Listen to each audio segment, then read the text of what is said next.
He's local. He's pretty much also the only game in town. Head off. He's almost Liftgate from Bangor, New York. He's going to get rid of that operation out of Bangor. I thought he was moving. How long did he say it was going to take to do that? I gave him, after discussing with him, I adjusted the bid to say. Turned my mic on last meeting. I went the whole meeting. Yes. Is like, that's really generous. You gotta remember to turn it off or keep it off.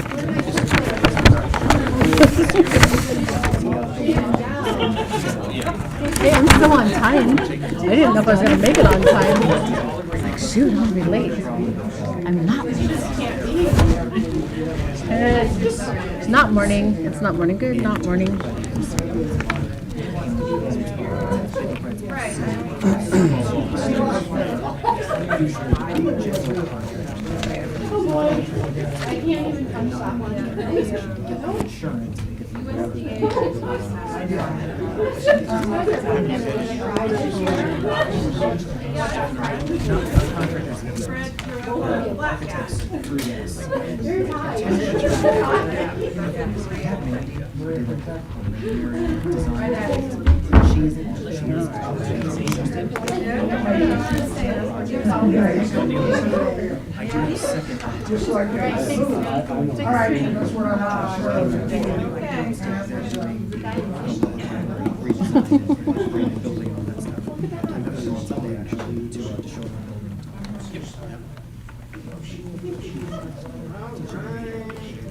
And maybe see how to do things.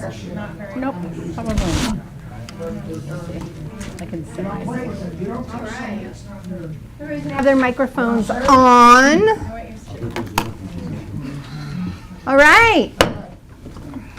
I'd like to welcome everybody to the Monday, January 27, 2025 City Council meeting. Roll call, all councilors are present. Deputy Mayor Smith will be doing the invocation this evening. It's a pleasure. If all the citizens and councilors would please join me in being the attitude of prayer. We pray for our country at all times, that all citizens are safe, healthy, and happy. We pray for wisdom for all those who guide and govern. Help this government body in every situation to know and to do the things that are right and just with soundness of judgment in making vital decisions. We pray for the peacemakers, that the holy life-giving spirit may ever dwell in their hearts, and the barriers of fear, suspicion, and hatred may fall. This we pray to the Holy Father. Amen. Amen. If you would please join us with the Pledge of Allegiance. I pledge allegiance to the flag of the United States of America and to the republic for which it stands, one nation, under God, indivisible, with liberty and justice for all. Thank you. Item number 4 is our declaration of conflict of interest. Is there anybody on the council who wishes to declare one of those this evening? Seeing none, we will move on.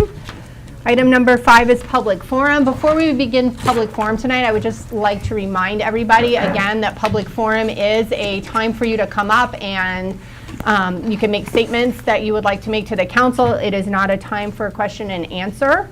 And also to be respectful of the 5-minute timer. So that said, Danielle, did you have anyone write in? No. Okay, is there anyone from the public who wishes to speak? Okay. Item number 6 are minutes from the City Council meetings of May 28th, 2024 and June 24th, 2024. Starting on page 3 of your packets. Does anybody have anything they wish to discuss about those minutes? What are the wishes of the council? Move the slate. Second? We have a motion and a second. Further discussion? Bagley? Aye. Kelly? Aye. Lovewell? Aye. Smith? Aye. Terrio? Aye. Watson? Aye. Aye, motion carries. Item number 7, under bid openings, awards, and appointments. 7A is appointments to boards and committees, and I believe we have something for the Caribou Utilities District this evening on page 15. Correct. I can get there. There we go. Okay, so we did end up with we have a vacancy on the Utility District Board, and Matthew Till has expressed interest, and we have all of his paperwork, application materials. What are the wishes of the council? I'll make a motion to appoint Matthew Till to the Caribou Utilities District Board of Trustees for a 3-year term expiring December 31st, 2027. I'll second that. Motion and second, further discussion. Bagley? Aye. Kelly? Aye. Lovewell? Aye. Smith? Aye. Terrio? Aye. Watson? Aye. Aye, motion carries. Item 7B is the MCA Connectivity Hub Grant, and this has to do with asbestos removal bid awards. That's on page 16 of your packet. Peter, did you want to speak on this? Yeah. Perfect. So the library received the Maine Connectivity Authority's grant award for building a connectivity hub, or at least transforming the library into one. This includes designated money to build connectivity infrastructure within the library, including conference rooms, telemedicine rooms, improving the internet accessibility, as well as workstations in the library. To do this, we came up with a large plan to renovate the entire interior of what is called our main library, which is the renovated section that was done in 1963 to 65, not touching any of the historic part of the Carnegie Building. In order to move forward before construction, we do need to remove and abate asbestos tile that is located within the building. The MCA, we presented them with a budget for that, which was approved within the original grant, and we sent out a bid as well as an addendum to that bid to further clarify some additional items that need to be done during abatement, such as removing trim work and lighting as this happens. We received one bid at close of bids on Friday from County Abatement. Does anybody on the council have questions about this? Who was a bid within the budget? The bid is below budget. Okay. I'll make a motion to accept the bid for work at the Caribou Public Library in the amount of $49,266 from County Abatement, Inc., Caribou. I'll second it. Motion and second, further discussion. Bagley? Aye. Kelly? Aye. Lovewell? Aye. Smith? Aye. Terrio? Aye. Watson? Aye. Aye, motion carries. Okay, we don't have anything under item number 8 this evening, so item number 9, reports by staff and committees. We do have the December financial report, and our finance director is here this evening. Evening, Mayor, Councilors, Manager. My report begins on page 27, is the narrative. I'll be presenting from page 28 and forward. I remind you, these are December financials, which are the finals for the year 2024, but they are unaudited financials, which just means that they could change during the audit process, but they haven't in recent years. So, assets on hand at the end of December was $15,221,282.37. Cash on hand, $8,314,805.68. 3/4 of the way down the page, the 24 tax receivables for December, we collected $257,263.07. Leaving a commitment balance of $904,462.02. For the 2024 commitment, we've collected 91.6% of the total commitment as of December 31st. This is 0.9% higher than the collection rate of last December. Moving on to the next page, the liabilities at the bottom of the page. $10,136,133.53. Moving over to page 33 is our fund balance. $5,085,148.84. our expenses for the month on page 35. We had expenses for December of $1,096,026, which brought our overall commitment, our overall expenses to budget at 94.8%, about 5.2% under budget. And the remaining unexpended balance for expenditures for 2024 came in at $620,479.66. Moving over to page 40 is our revenues for the month of December. We collected $834,170.85. Bringing our percentage to budget, we were actually over budget for the year by 8.1%. Excise taxes for the collected for December, $87,173.91, bringing our year-to-date total at $1,739,182.32. Again, that's about 10.8% over budget for the year. Revenue sharing came in at $192,480.14 for December. Year-to-date, we're at $2,422,207.37. We were over budget by 18.4% or $382,000. Moving over to page 45 is our investment report. The couple of things changed for the fourth quarter of the year.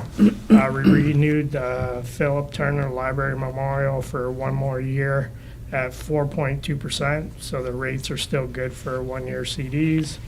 Also renewed Kenneth Matthews Scholarship for 1 year at 4.1%. And next page, we have the revenue sharing for the last 5 years. Revenue sharing did very well for about the second half of 2024. As you can see, the green lines, we were over every month compared to the last 4 years. That is my report, unless someone had any question. Yes, on the 620,000 or the fund balance, which we have in line 45602. Is that include the 310 that we appropriated, or is it 6 plus the 3 roughly, or is it 6 minus 3? What page you on, sir? 32. I'm looking at line 45602 and 45603. So the 2024 tax relief of 608, that's if you go all the way to the right-hand side, that's a zero balance. Okay. That's what we put aside for 2024. Mm-hmm. In 2025, the line below is the 310 that you authorized. So the difference. There's no difference. It's There's a no zero. difference. Okay, that's It's all. only It's two separate 310. That's a lines. zero Two separate balance lines. for 2024, and 2025 is the 310 that you authorized. Okay, so the remainder of that will go to 26. Right, the 620 that was unexpended will go to 2026. Okay, there you go. Thank you. And it's completely separate from the 310, I think. is Yes, what he's- ma'am. Yeah. But the total unexpected was that amount. Okay, gotcha. Well, that's the expected amount in Yeah. December when we went through the process. That's all I have. Any other questions? Okay. What are the wishes of the council? Motion to accept the financials December financials as presented. Motion second. Is there further discussion? No. Bagley? Aye. Kelly? Aye. Lovewell? Aye. Smith? Aye. Terrio? Aye. Watson? Aye. Motion carries. Thank you, Carl. Item number 9B is the Caribou Development Committee's annual report, and I think Mr. Haney was going to be here to present that. Have you heard from Mr. Haney, Penny? Have not. Have you, Gary? Okay. Well, Wasn't he reminded at the last meeting? I believe so, yes. Well, we do have the report. Everyone has a copy of that, so we can, if anyone has questions about that, I guess we can address them outside of this meeting. Okay. Item number 9C is the city manager's report. So my report is very short. We are still looking to fill several positions. Thanks to some out-of-the-box thinking by members of the city council and staff, we may be able to accomplish our goals with existing staff and some part-time contractors. Stay tuned for more information as we work out details. Although I will say over the weekend, our HR director let me know that we did get some applications for our open positions, so that was encouraging. So, much time has been spent working on getting the budget figures from staff and getting those to the city council. A lot of staff time is spent on grant administration, and we do have a few economic development activities going. And I would take any questions that anyone has.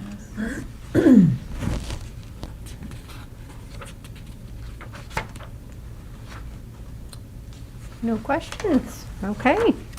Thank you. Item number 10, that's new business ordinances and resolutions. 10A is to authorize City Manager Penny Thompson to sign loan paperwork associated with the DECD-RLF, and that's on page 52 of your packets. This has to do with our some of the brownfields loans that we're looking at.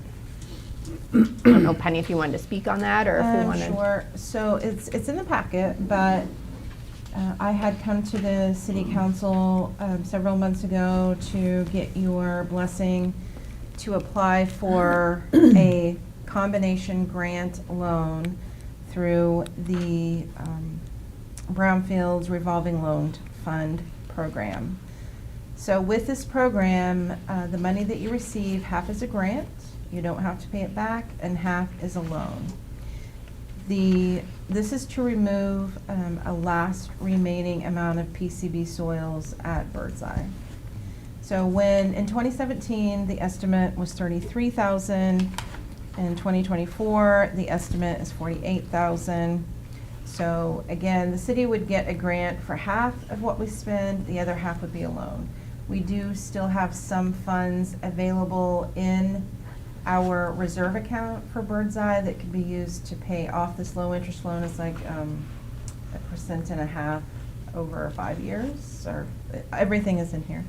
So the city council gave me permission to sign the commitment letter back in October, and now we have the loan paperwork. Our attorney, Rick Solomon, has looked over everything and he's comfortable, but I do need to have a vote of the city council for me to sign everything and send it back.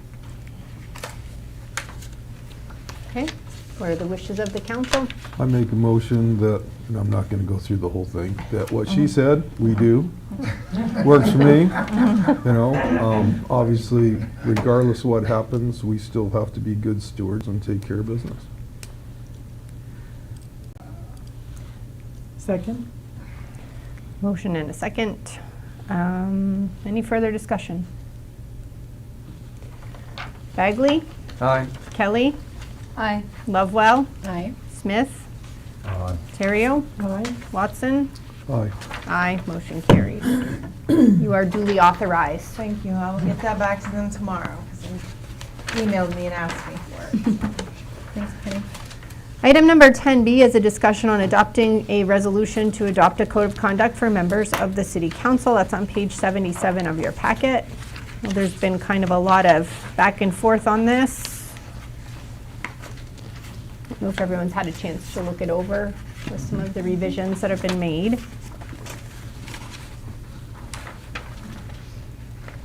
I guess I would just open this up to discussion and kind of try to understand the wishes of the council on this. If there are still some questions or if people are comfortable with it.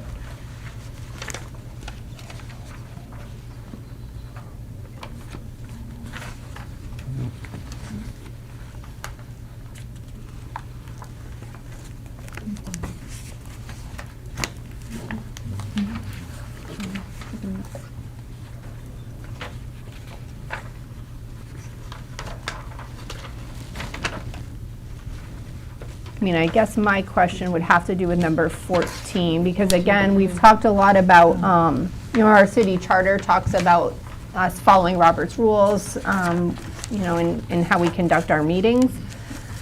So I think some folks were wondering why we weren't using the terminology around conflicts of interest that's found in Robert's rules. I'm not comfortable with it. Okay. Yeah, No, I'm not comfortable with it. it should follow the terminology. If we're gonna follow Robert's rules, we should go with the terminology that they apply. I think there was quite a few emails back and forth about that as well. Yes, there was. Yeah. No, I'm not comfortable Do with it. too.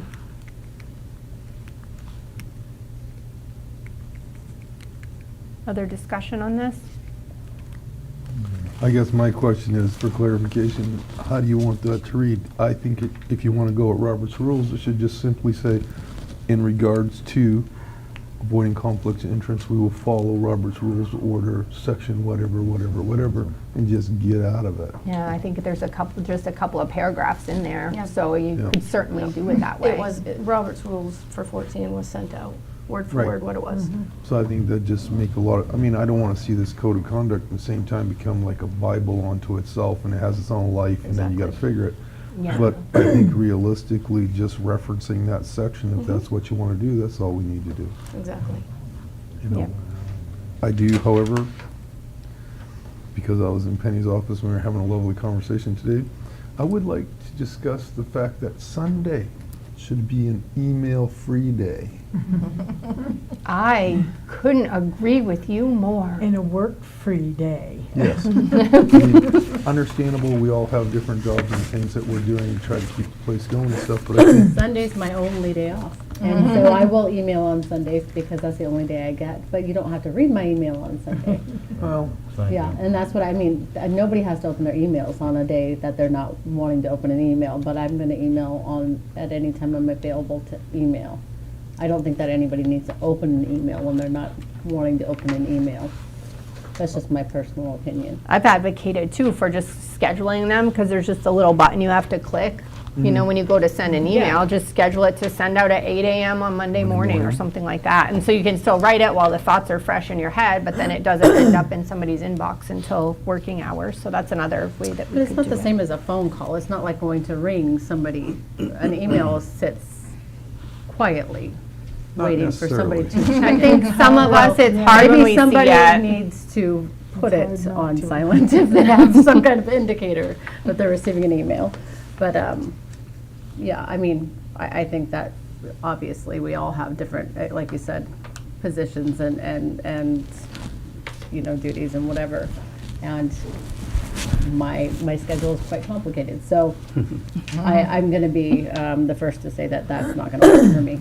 Because I'm not gonna be available anytime between 6 and 5 most of the time to send an email during working hours. It's just not gonna happen, so. Regarding the number 8, right? Yeah, I don't know, yeah, it's probably, absolutely, and it's not that I'm not respecting staff, I respect them completely, but I just expect that they would open that when it's, convenient for them to do so.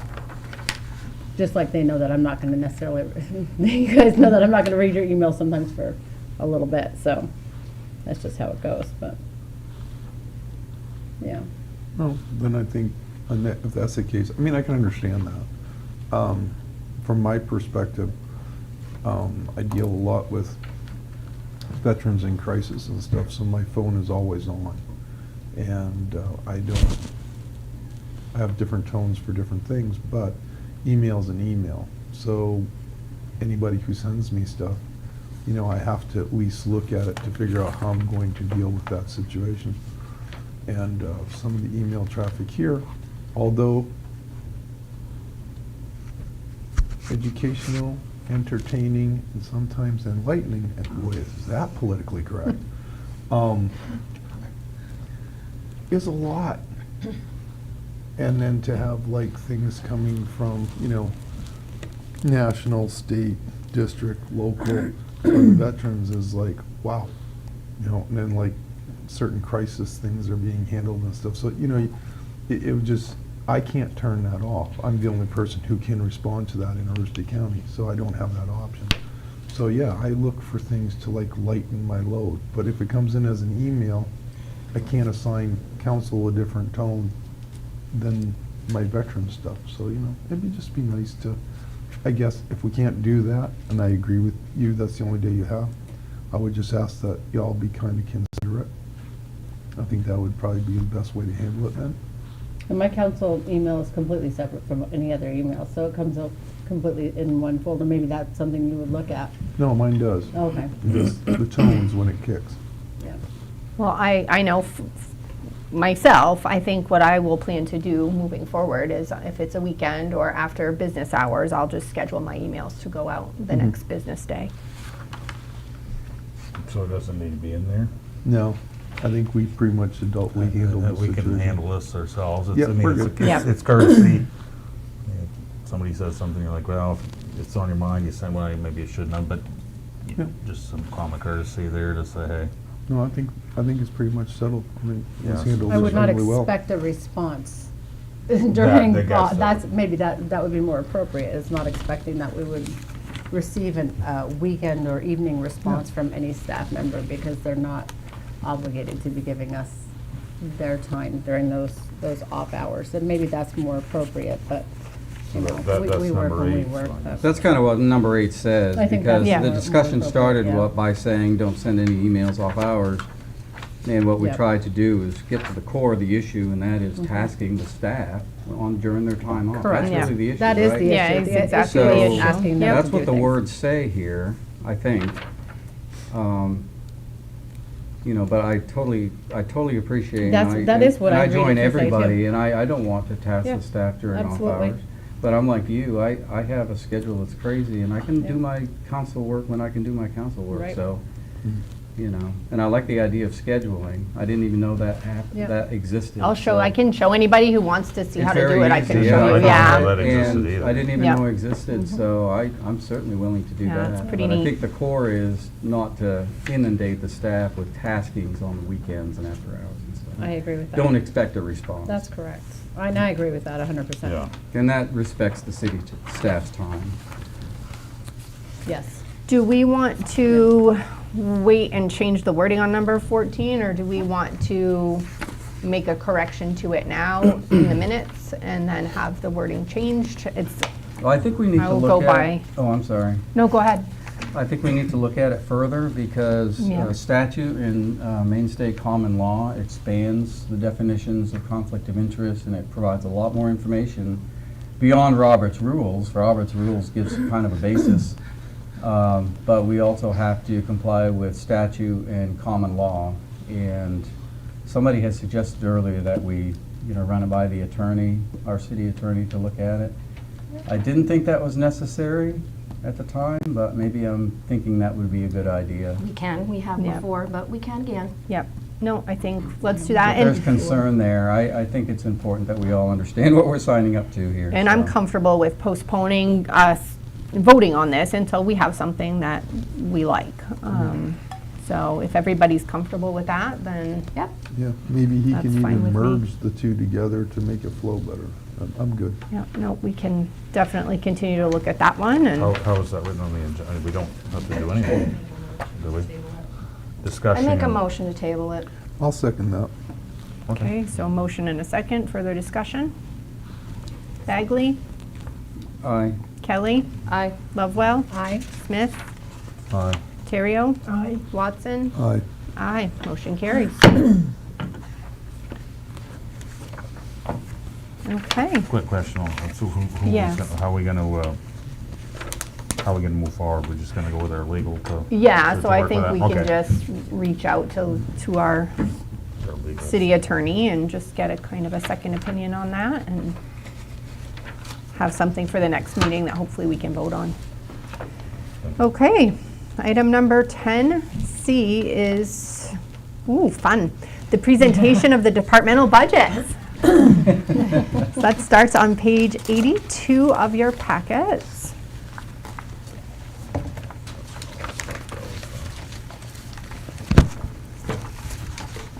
Okay, oh, and I see you put some of that language in here too.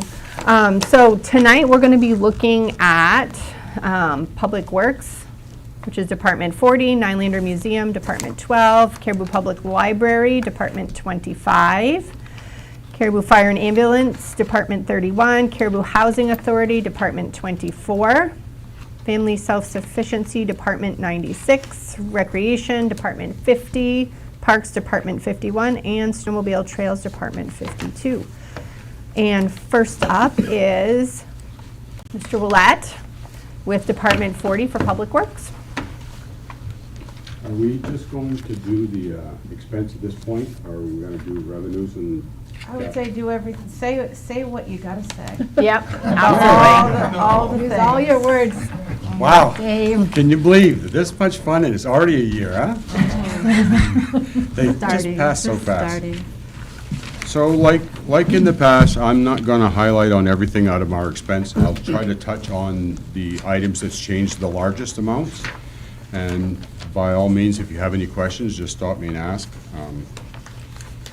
So the salary lines, the regular pay, We need the page number. You're Uh, on 108. 108. 108. 108 to 110. So I did provide you with a cheat sheet, Oh, 108. Thank you. okay, that has the department and what pages the expense, what pages are revenue, what pages are capital. So that was at your chair I'm with tonight. I like that, thank you.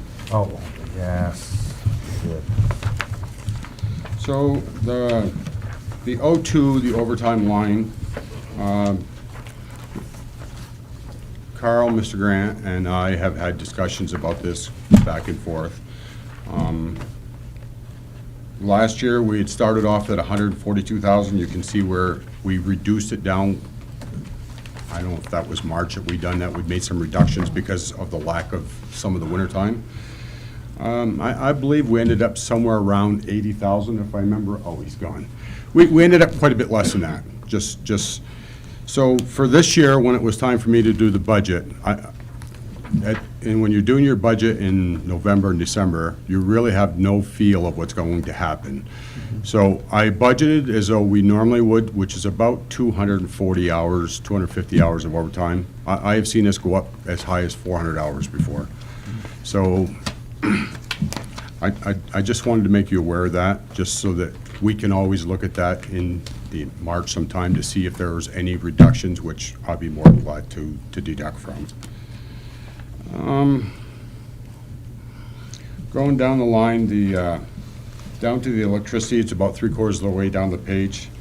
I had increased some of them line items only because of the actual expenses that we had for 2024. It's looking to me like these may not even be quite enough at this point. My last bill for the shop alone was $2,000. In all the years I've been there, I've never seen it that high. So I first have to decide, is it usage or is it cost? I know that we done a lot of fabrication and done a lot of welding, so that may have been it. I'd really like to see what the next bill is, but just so that we're all on the same page, my electricity lines may not be high enough at this point. Can I ask you a question on that one? Sure. And I'm gonna look at Gary, because something was wrong. We were factored wrong on the plan for Yeah. Parks and Rec.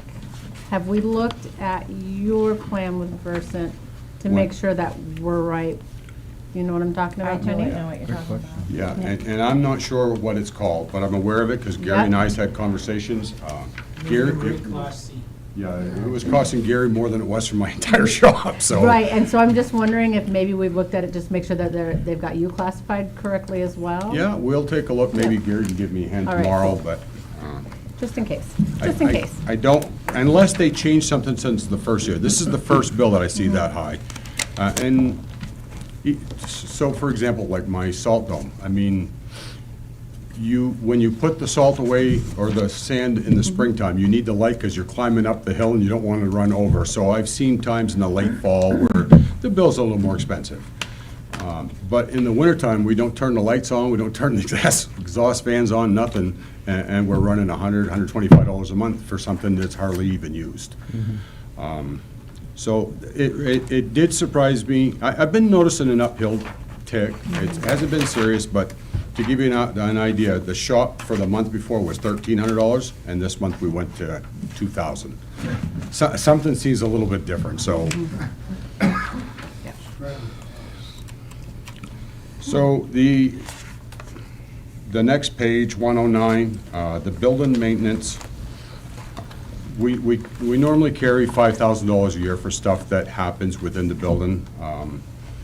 And it's stuff that I would say that we'll do that's really not part of a capital. I'm talking, 500 here, 1,000 there, smaller items.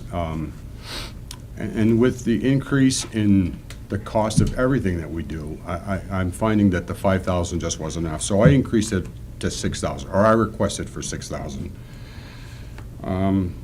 A lot of the next few items, the workers' comp, the vehicle insurance, that's all done from within City Hall. It really has nothing to do with us.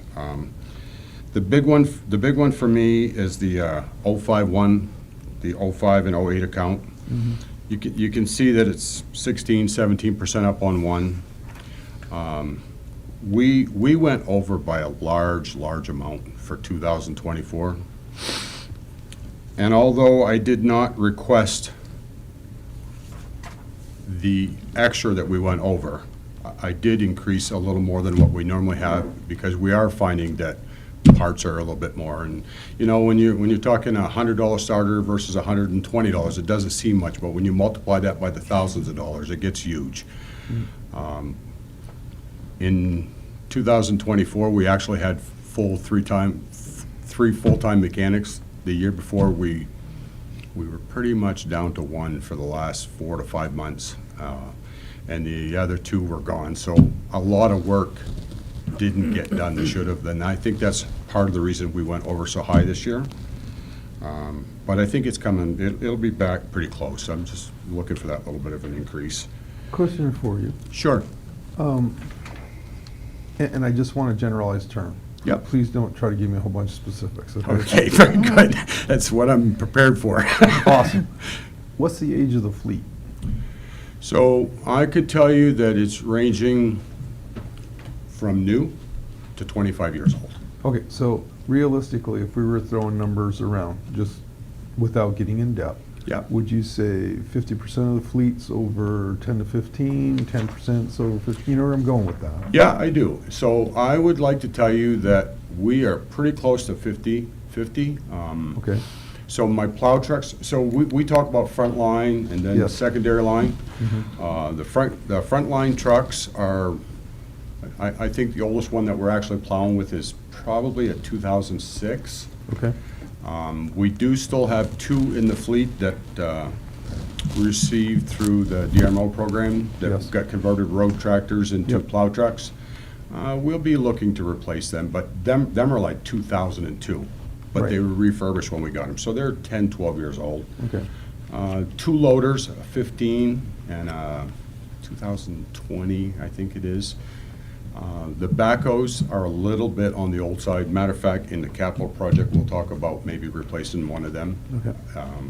So it's kind of a split. No way would I ever say that we're 3/4 way new, but we do have some old equipment. But our front line stuff, the stuff that really makes a difference if it's there, our plow truck is like a 2006. And then they go up from there. Well, I think you should take credit where credit is due. I mean, with the vehicle ages you're giving me to keep them online, working, performing, you need to pat yourself on the back and tell the boys, thank you very much for doing a great job. So I'll be honest with you. Everything that happens in my department, I give credit to my men. Yep. Honestly, I do. No, they're a good crowd. I know Yeah. most of them. Yeah, They bust their butts pretty well. So there's a couple school, trains of thought. Buy $250,000 a year with the new equipment, and in 10 years, you've got a fairly new, you know what I mean? Right. Or spend $150,000 a year on equipment investment, and then you have $150,000 shop going. No matter which way you go, you're always going to have a shop. It just, the newer the fleet, the less you need in your maintenance area. Correct. That's a common sense thing. So,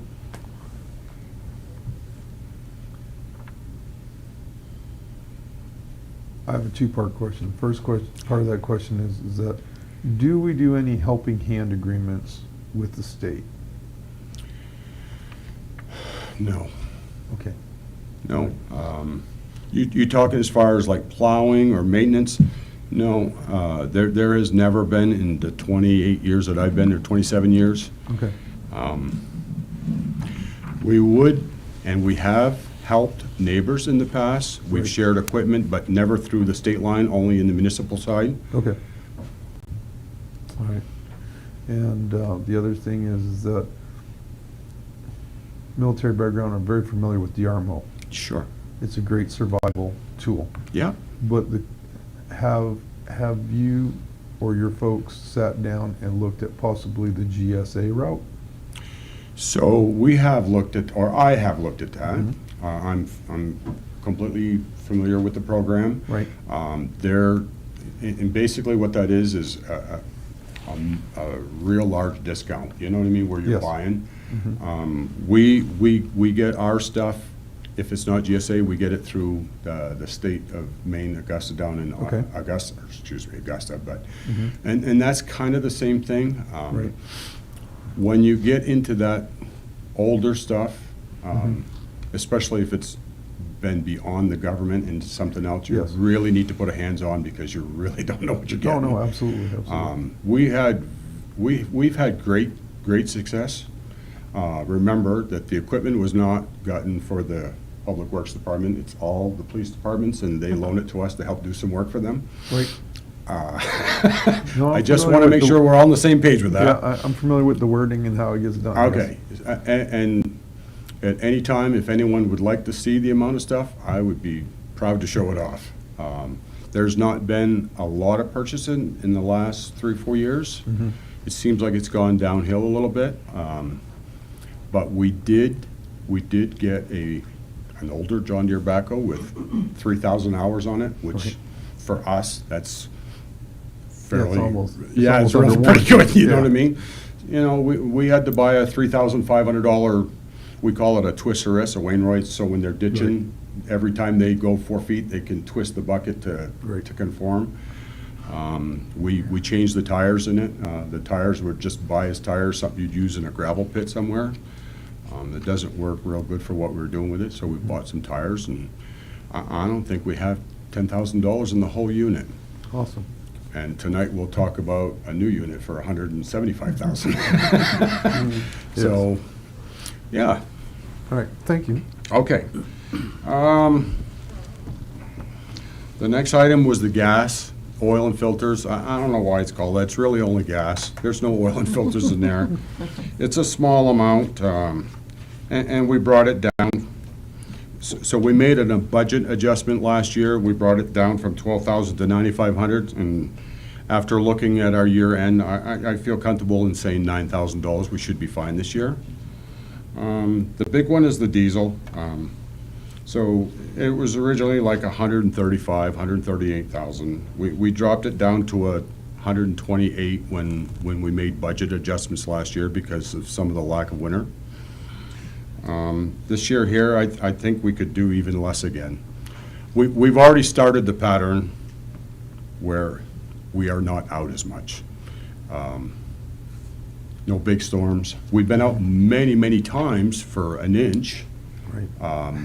But 1 inch still, even if you go up the same amount of times, 1 inch moves a lot easier than 6 inches does. Yes. And there's less trip. So I feel comfortable, and I would like to say that, please, on any of these items that we've actually reduced because of lack of winter or lack of something, I want to make sure that we understand that next year, if we ask for that back, it's not an increase. We had budgeted for it, we just dropped it down. You know, that's a big difference from our point on this side. No, I agree. I think we all understand that Yeah, concept. and that's- Because we're enjoying that ride as far as heating oil and, Sure. not plowing our driveways, so, yeah. And I believe that my department can have some substantial savings on the overtime this year. I believe that we can do some in the salt. We probably won't gain much on the liquid, although, because the liquid comes at a tanker at a time. It costs, they come with 4,500 gallons at $2.50 a gallon, so it's a $10,000 whack. You either get a tanker or you get nothing. Yep. So we try to salvage it or something, towards the end of the season so that we don't have to go buy that tanker and let it sit all summer. But I typically budget for 4 of them tankers a year, so it's somewhere around $42,000. Yeah, so I made a little note for myself about, we had adjusted the gas and the diesel for last year, and I think we can, and I already adjusted it for the budget. You asked me again in March how we stood the winter, and if there's some left there, I'd be more than glad to make them recommendations again for further cuts.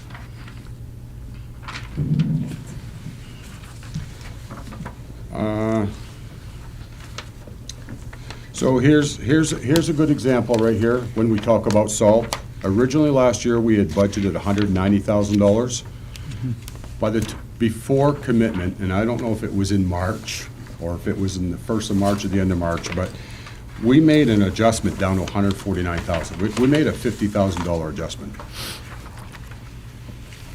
I know that when we do our budgets in November, December, we're already feeling the gains of not being so bad. So you could reduce that line some right from the beginning. It's really a guess from a department head what's going to happen January, February, March. It's too hard not to have enough money and say, oh my God, what are we going to do? Not to mention, at that time of the year, I'm sure you guys could still fund that. But after the budget's done, if you fall short, you're going to fall short in the November, December season. So we tried not to do that. But so as you can see, in 2024, we dropped it to $149,000.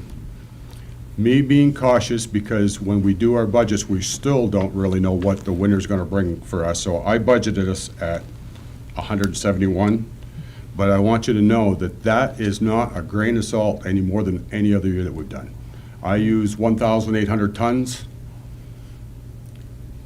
as the normal, and all you do from there is decide what you are paying for the salt. So the salt goes up a few dollars, your budget goes up $10,000. It's not because you're using more product, it's because the price of the product went up. I do believe that we will be able to make, especially if the budget will not be approved by this time, but we will probably be making another substantial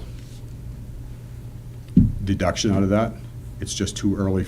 It's too early to try to guess what February and March is going to bring us. The closer that we can get to the end of March, if you ask me then, I'll give you the biggest cut then, or we'll know what's happening. Until then, we're just kind of stabbing in the dark. The gravel count, which is 117, I reduced that. The budget was $2,500. Originally, it was, in '23, we had a $3,500 budget, but we were seeing that we were using less of gravel because all of the millings that we were getting, you go out and do a project and you mill a road, that stuff works so good for us, it's unbelievable. So I can reduce another $500 on that for this year and feel comfortable with it. Huge increase in the culverts, and that's the 12201. And once again, we keep an inventory of the culverts. Last summer, because we had a full crew, which the summer before we did not, we were catching up on work that wasn't done the summer before, plus last summer. The cost of that was up $5,400 for culverts, so that's why I budgeted the 17. And that is not to put us any more culverts than we've ever had. That's just to bring us back to inventory levels. That puts us to where I feel is that we can get ourselves out of any kind of predicament that we get in. That's a 20, 25, 30 of the 12-inch and clear up to 8 of the 60-inch. They are too hard to get during the summer. They're impossible to get during the winter. So you are much better off to keep an inventory on hand. And once you have that inventory, all you do is maintain that inventory. Unless you feel there's a year coming that you need something specific, you put it in there. This increase that went from 12,000 to 17,400, that is not an increase in inventory. It is just bringing us back because of our heavy use last year. With a full crew, we were able to do a lot more. Signs, looks like a big deal at 33% down, but it's not a great amount of money, but I thought we were going to buy a vinyl cutting machine. The new employee that we have loves that machine, so instead of spending the extra money, I'm just going to reduce the budget. And we have a fairly decent inventory on vinyl. I feel comfortable with that. Traffic paint went from $19,000 in '24, and for '25, I'm requesting $14,500, which is a significant reduction. But these are one of them deals that this will be a one-time. Please keep in mind, when the DOT did South Main and Fort Street, we had no idea that they were going to stripe it and all. So because they did, we didn't have to. I have that inventory that we will use for this year. That's a good prime example of what I'm talking about, that just because we budgeted a lower amount this year, next year, it isn't going to be an increase. It's just our inventory levels will be back. So that's a good prime example of inventory levels that we have that we didn't use from this year. Vehicle paint, 2024 we were at 5,000, and this year I budgeted 3,000. I finally got the last of the military equipment painted up. We call her Rhonda. I don't know if you've seen her. I put a nice little memo out, probably a year ago, saying that I was going to put her in the sun and let her bake all summer. Well, we got the suntan on her. It's much better. Yeah, sand account. We did raise that a little bit because of the price. I was expecting, even last year, at $15 a yard, and it come in at $17.75. I kind of predict this year that it might go to $18.50 to $18.75, so that raised a few $1,000s. I don't think we're going to see a lot of savings in that. When I look in the shed, it looks about normal for the year to me, for how much room you have. In March, we can tell you for sure if we can have any savings on that, but at this point, I don't think so. The municipal maintenance, I brought it up $500–600 only because the actuals. The biggest part of that, just so everyone understands, is the guy that goes around and sprays the weeds in the summertime, or you have to be licensed. You have to have a master, then you have to have an apprentice, unless a master does it himself. I can tell you that even back 20 years ago, 2 or 3 guys in the shop tried. We couldn't even pronounce some of the words, let alone pass a test for it. So I'm going to tell you that we're just better off to pay that contractor. He's more than fair. His prices have changed probably $2,000 in the last 15 years. I'm sure the product went up that much. So he does a good job for us. He's doing our guardrails in the country where we're not close to bodies of water. He walks all the streets with a backpack. I just think he does a really good job. So that is it as far as my expense budget. We can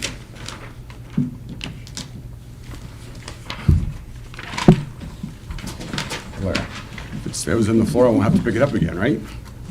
So I'll just do the revenue. The department really doesn't have much revenue.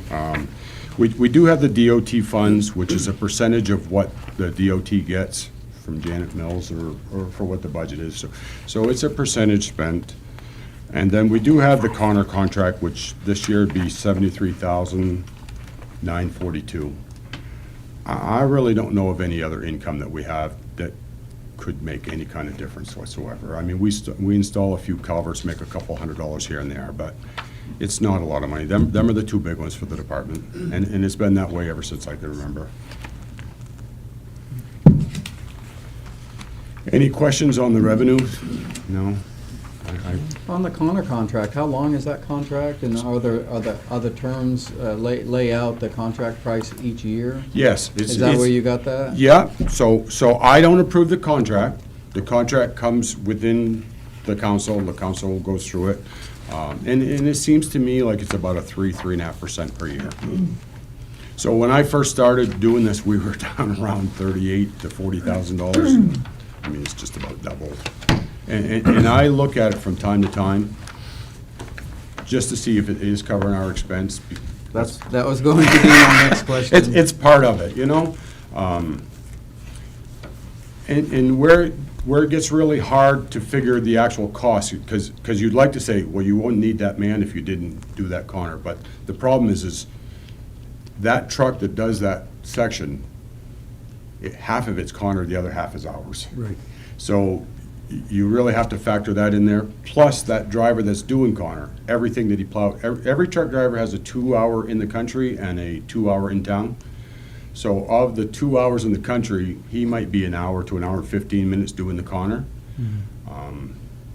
And it's real easy to figure out the fuel and stuff. So, and I've looked at it year and year after year, and with the 3% we've been getting, our profit margin just gets a little higher. But I would have to look at it since our wages went up, though. That may have changed things. But there again, we're not spending a lot of time in Connor, so it's a real short percentage of his wages. We take care of half of Connor, New Sweden takes care of the other half, Yes, correct? yeah. Yeah, I mean, I know Yeah. it's not relevant here, but we do half. Yeah, That's so what we get paid for. we do all of the Madawaska Road, and it's really confusing because it's the town line to the Nebraska, from the Nebraska Road to the road that goes down to the Haney. town, is it town? No, not town. What is it? No, so it's, the dam road. Oh, There we okay, go. Dam Road, yeah. It's mileage. From Nebraska Road to the dam road is the state's. The state writes us a check for plowing that. Right. And then from the dam road to the very end, it's Connor that writes us the check, but it's a state aid road, and they get reimbursed for that in the Boyer Road. It gets confusing in that area, but we also, so we do the Cody and the Sheen, the Boyer, the Haney, Westgate Road from, and the portion of the Madawaska. That's what that guy does out there. So he's still doing our Nebraska Road, which is a state aid. He's doing our end of the Westgate Road. So he has other plowing to do, so it does kind of muddy up the waters a little bit there, but. That's all reflected though in our contract. Yeah. Absolutely. That's all, Yep. that's what they. Yep. that's- So if you said, and this is usually, if a contractor is going to place a bid, they usually place a bid for so much per mile. They don't say, well, it's each time it's this, and I'm gonna use that. They say, we're gonna use this product, and we're gonna charge by the mile. So we have 11.88 miles, I believe. Let's call it 12, just for simple math, and divide it by the 74,000. That tells you, that gives you a rough amount, so 6,000. I can tell you that we've had years where well, in the beginning, we were down around 3,400, 3,500 miles, dollars per mile. And I'm sure if I did the $6,000 per mile and figured out what it is, we'd still be in the plus pretty good, so. Any other questions? Expense, revenues? No? So the last thing, then I'll get out of your hair for tonight, is the capital.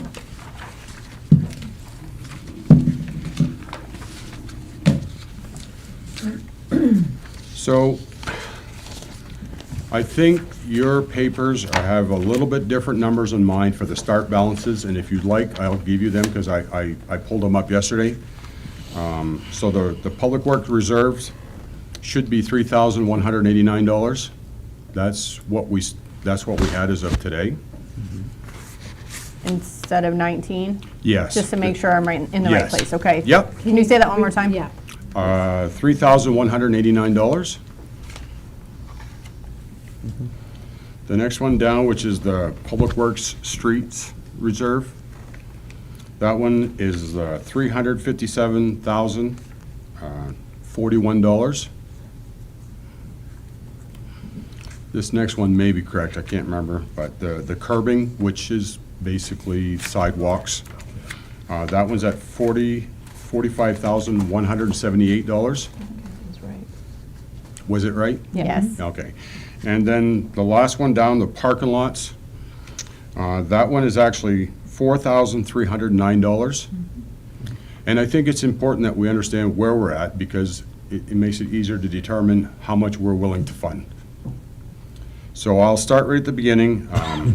Did you miss public buildings? Oh, yeah, no, that was right. Oh, The building reserve. $34,279. Okay, thank you. Yeah. So to get, just while we're talking about that's one of them areas, if we have a major at the, and it could be major, could be minor, but I'll start at the top and then we'll get down and I'll explain what them are for. So on the public equipment reserves, my suggestion this year was a $175,000 fund, and I'd like to buy us a new backhoe. And a little bit of background is the equipment that I'd like to replace is a 2006, and at the given time, it has got a blown engine. They wanted $25,000 for an engine alone, us do the work. That's when we came across the John Deere. But the other machine is the same age. There was two bought back to back. I'd like to replace the other one before we have a major catastrophe. We have somewhere right in the ballpark of 19,000 hours on that machine. Really? Yeah, so they're right up there. The backhoes are probably one of the pieces of equipment that get used the most. It gets used year-round. 19,000 hours. So I'd like to put the 175 into the equipment reserve for that. I'd also like to put in for a pickup.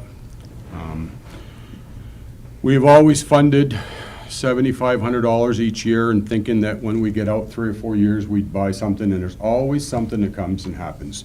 And a good example is if we buy a truck for $140,000, but for $7,500 or $6,500, we can buy the 5-year extended warranty. And that seems to be really, really important with the cost of the emission stuff nowadays. Right. So the pickup gets backwards. I'd like to replace a 2010. And it's around 194,000 miles on it. The one that I'm replacing would not really be a front line, but the one that I would replace that with, I'd move it down to the shop. That one's also about 187, 185,000. That truck is still in really good shape. That's why I'd like to move it down. Seems, and to be honest with you, other than them 3 vehicles, the rest are all government surplus stuff that we've had. So we don't have enough backup there. It seems to be like a wink link in the pickup. So that's my logic on wanting to replace that. We used to get a fairly large discount from Ford, somewhere in the $6,000, $7,000, $8,000, depending on what year. When I looked into it last time, they were talking less than $1,000. So I would not be outside of looking. It doesn't have to be new for the department. I have no problem with a couple-year-old. Let someone else take the hit. I have no problem with that. If you approve all or part of that budget, I will find a way to make it work. You mean, like, if you had, a dealership had a lease return? Yeah, no, that's right. 20,000 miles on it. Yeah, absolutely. That's Daily what. driver, that's what you're talking about. So right? in the past, when there was a $7,500 discount for municipalities or local governments from Ford Motor Company themselves, it almost eliminated anything you'd buy in the used because, it was there. You were getting as good a deal as you could possibly get, and then Ford kicked in another $7,500. So you were buying brand-new vehicle for less than sometimes a 1 or even as pretty close to a 2-year-old. But that doesn't seem to be the case right at this point. Have you checked other dealerships in other towns? For this, I've done no research. I just Okay. kind of looked around in general. I didn't know if this would go. Check up north. Yeah? Check Yeah. up north. Yeah, and I'm not, I would do any of that. I mean, just, at this point, we're talking. I really want you to be aware of the position that the department is in. go from there, I guess. So the next item is the streets and roads. That's the account that if we wanted to take some money and do, and we've used in the past, it's called an MPI. It's where we'll work with the DOT, and we work on something that's inside our urban compact. And usually, that's always a 50-50 share. But the way the DOT let us work it is if we use our own equipment for in-kind services, I keep track of that. So of a $200,000 bill, it would normally be $100,000 each, or a $200,000 estimate. All of a sudden, we have the paving company come to town and it's $150,000. And if I can prove that we had $50,000 of our own in-kind services, that met our 50-50 match. We do not have anything scheduled in 2025 for MPIs.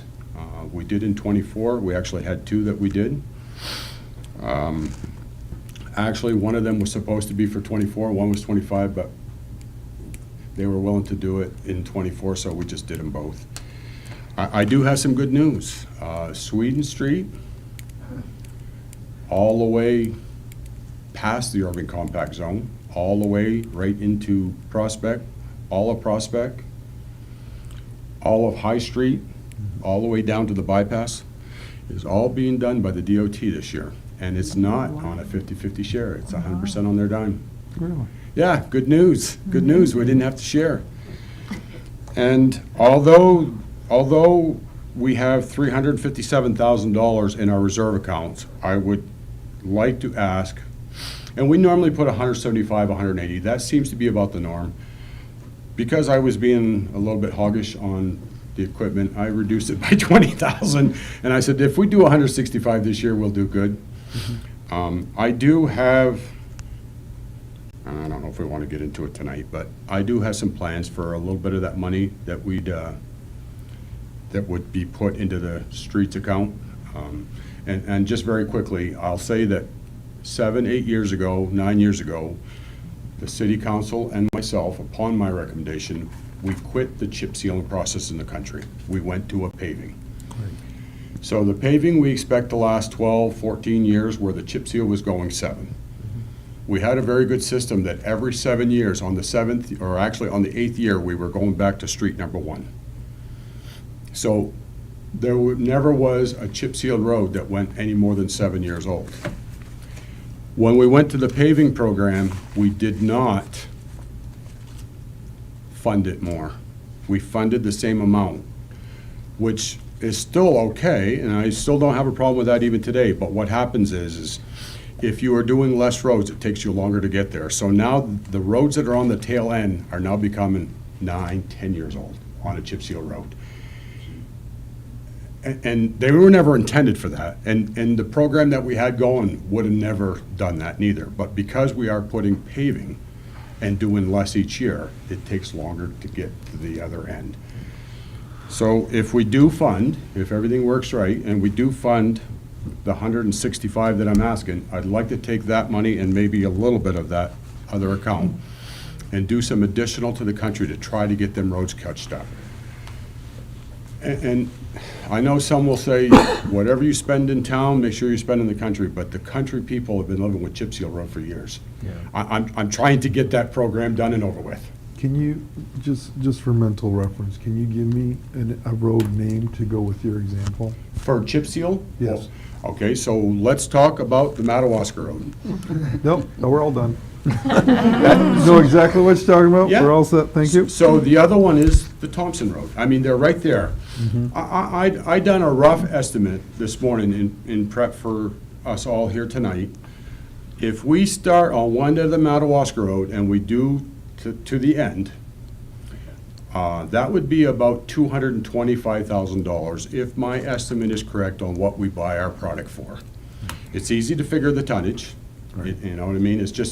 It's a question mark of how much you pay. I got a really big surprise last year when we opened the bids. I expected 95 to 97. 2 of them was in the $98 to $99 range. One was over 100, and then we had one that said, if you can do it right off, we can go for $91 and I'll pay the traffic control. I said, you got a deal. So who knows, you know what I mean? You just never know. It's so hard to say, this is what's gonna happen, but, Right.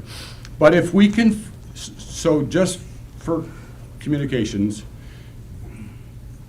the chip sealed roads are now beyond, if we'd have continued chip sealing, we would have been starting on road number 1 again. But because we cut back, not money-wise, but mileage-wise, our chip seal now, there's a few of them that we're expecting 9, 10, or maybe even 11 before we finally get to it. I would love to have that program done and over with, and all we have to do is maintain before I retire. So, if you have more questions about that, we could definitely talk at some other point, but. So, the next one down is the curbing reserve. It really should say curbing and sidewalk.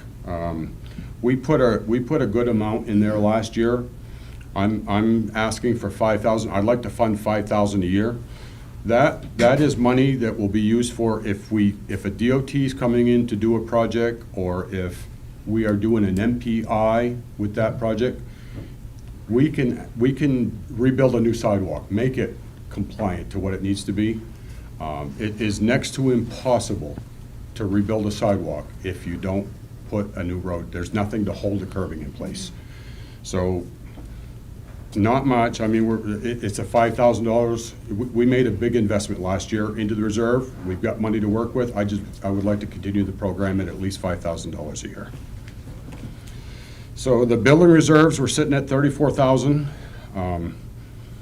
You can see, like, I have boilers. They're 1998s. They're original to the building.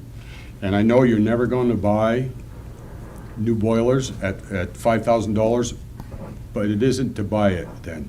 I want to fund the program, so when the boilers are finally ready to be placed, we have money to buy it. I would hate to come to you and say, tomorrow, and say the Public Works needs $60,000 worth of boilers. I would rather fund a little bit each year, and I believe that if we fund at 5,000, we'll be able to take care of that. When it's time, we'll have money in the reserve. I'm not looking to spend the money out of the reserve. I want to build a reserve so that we can buy these building improvements as we go. The other one is the circulator pumps. We have a big 1,000-gallon tank that all of our waste material goes into, and then it's pumped uphill. There's 2 huge trash pumps in there. I can tell you they're 25, 26 years old.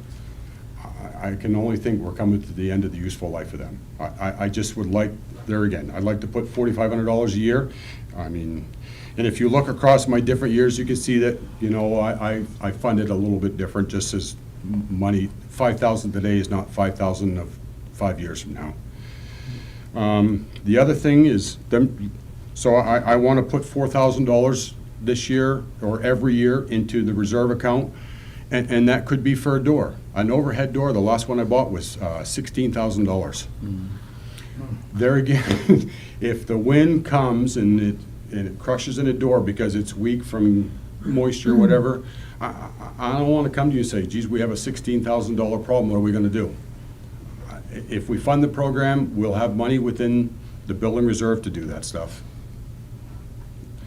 Question on that, I mean, that could be other incidentals as well. Absolutely. You're just saying it could be an overhead door. It could be an overhead door. It could be flash and blow, or it could be a walk-in door, it could be any window blows out.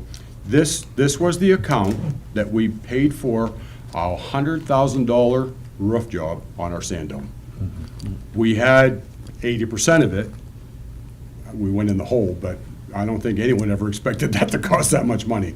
But I strongly believe if you fund a little bit for some of these projects, you don't say, holy cow, at the end. So that's where I'm at. I'd like to fund them items. And then the last one that we need to talk about, and then I will sit down, get out of your hair, is the parking lots. So my department is the one that takes care of all the parking lots. And through the years, we've done this one and that one. We are down to 3 parking lots that are left, and not all 3 need it this coming year. The big one last year was the fire department. That took pretty near $80,000 to do that project. I don't think any of us ever anticipated that. but it is what it is. So for this year here, I would like to put $50,000 into the fund to maintain what we've been talking about. We have some cash to work on hand. I won't sit here and tell you that we want to do this or we want to do that. I have no plans for that yet. I won't be able to evaluate till the spring and when we see what winter brings. But if we, either one of them, any one of them parking lots, with the exception of the library could be 25, but the other parking lot, the public works, it could be big money. So I would kind of like to just fund the reserve account. That's where my thoughts was on that.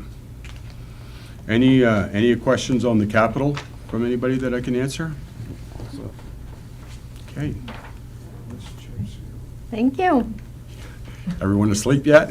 Almost, not quite there yet.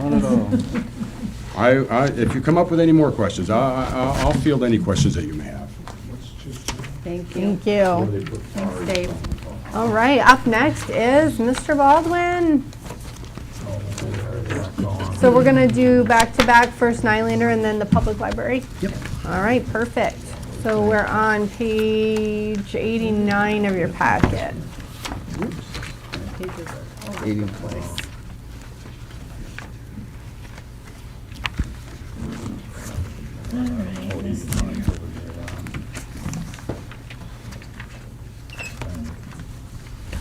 They're all mixed up now.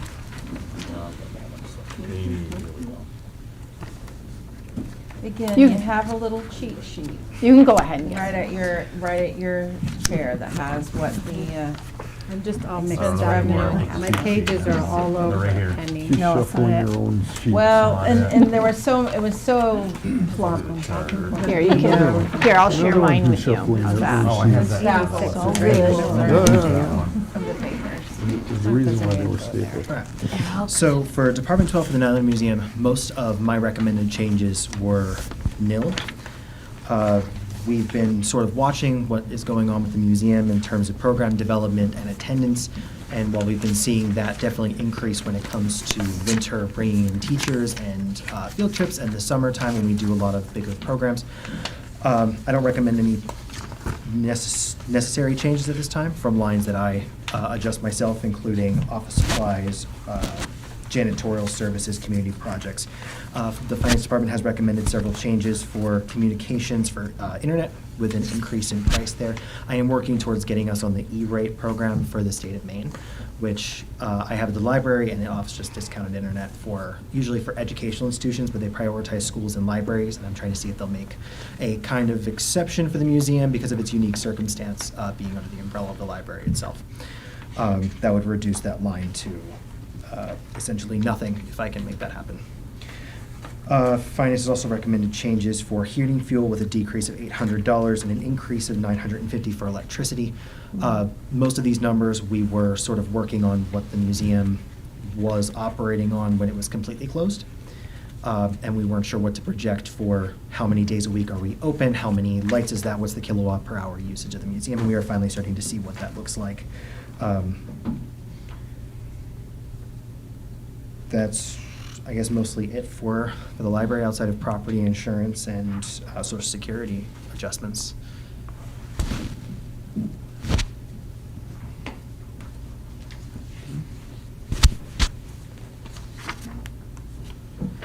Any questions on expense for Mr. Baldwin?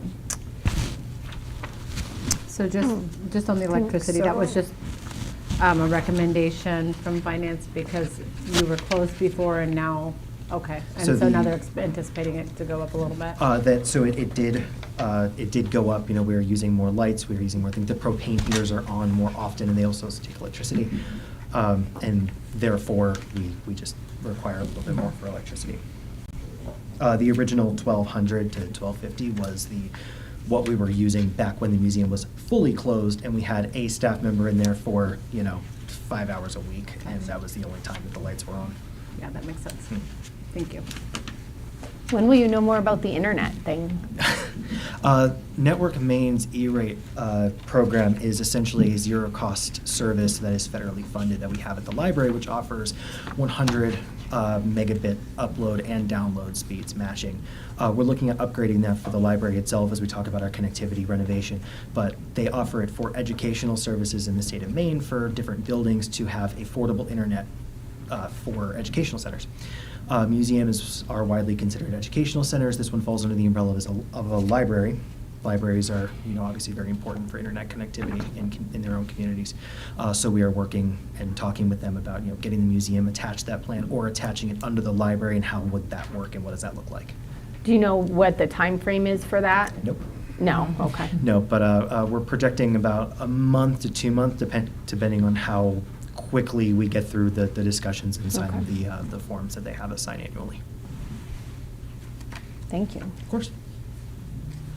As for revenue, which I don't actually have in front of me, but Penny has it, we're looking at trying to match $1,000 this year in terms of stuff. The museum gift shop has been undergoing a renovation for a little while, and we have some interesting things that we've been pulling in. Dino Days is coming up, which last year we averaged 234.3 kids per day, not counting their parents, for the full 5 days that we were open. Usually big events like that do pretty well. And so we're looking forward to a lot of that this year, helping to beef up the revenue line as an income stream for the museum. Okay. Any questions on revenue? Nope. You haven't been adopted by anybody or any group, have you? Like, there's other places I've been, usually they don't want their name on the building, but they like participating in year after year and providing you, I don't want to say not a stipend, it's more of a donation. I see what you mean. As for the museum, no. Okay. Not at this time. Okay. And so, library? Yes. Please. So that's on page 97.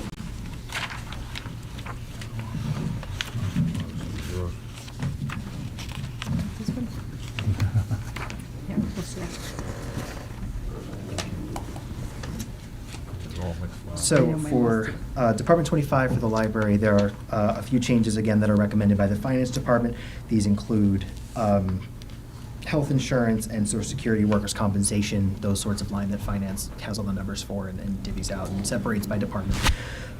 There are a few lines that I do make recommendations for. These would be travel expenses, which I have decreased by $400, and training and education, which I have decreased by $2, in order to move those funds towards vehicle insurance and the gas, oil, and filter line, which is 075-01, for the bookmobile that is at the library.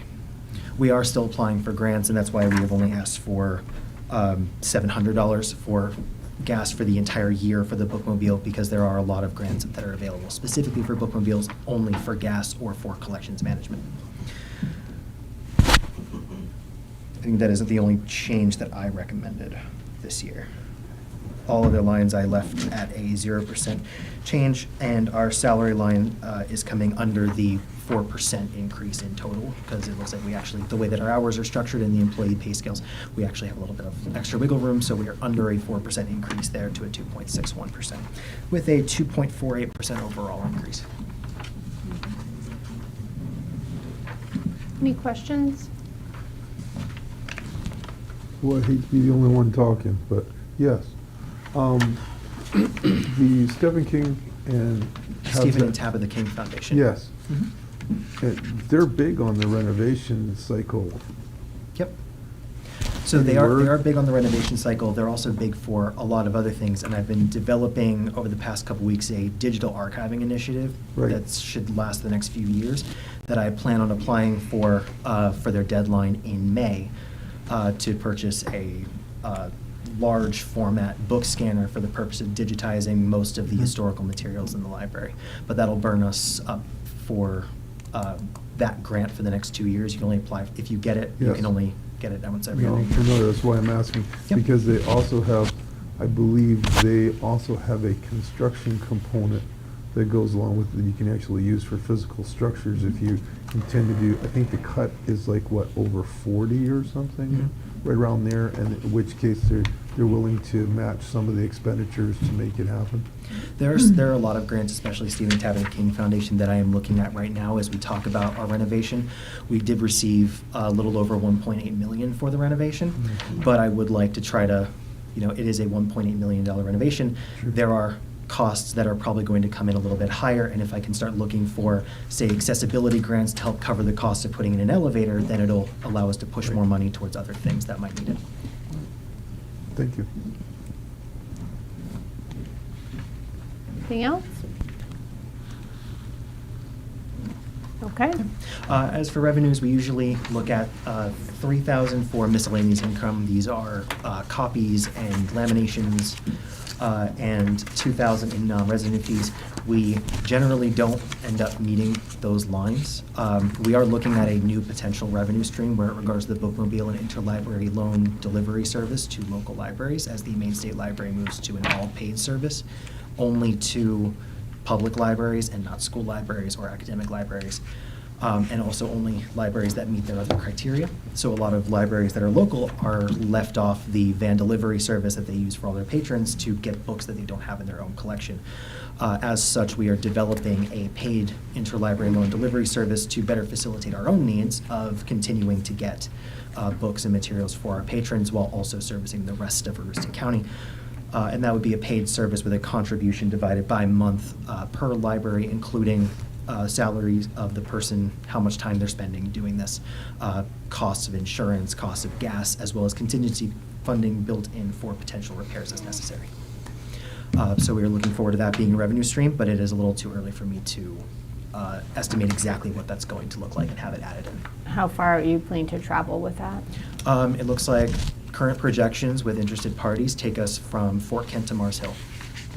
Nice. Potentially to Holton, but the Carrier Library has a little bit more money, and they are more directly on the route of the van delivery from Bangor as well, right on 95, so. Okay. Any questions on this? Okay. And as for our capital improvement expenses, many of these are things that we have asked for over the last several years for divided contributions across several years. So replacing the carpeting and pad in the original Carnegie Building Children's Room and behind the circulation desk from 2022 to 2025 for the amount of $2,500 per year. Working towards the Carnegie roof replacement in 2030 that began in 2023 of a similar amount of $2,500 per year over the course of about 7 years. An annual $600 that we ask for in computer for the purchase of new equipment when necessary. We have specialized programs on every one of our patron computers that wipe out everything that a person has done, any files they've downloaded, any passwords they've saved, all of their history. And unfortunately, it's fantastic for what it does, but it also does wreak havoc on the computers most of the time, and we need to replace about 1 or 2 per year. Replacing a boiler and circulator pumps, those are full amounts. We took a look back through capital improvements expenditures that were projected by the previous library directors, Anastasia Weigel and Hope, and looked at the contributions that were necessary to make those things happen, ending this year, and totaled up the ones that were not put forward just yet and added them on for this year to effectively end that and get those things replaced this year.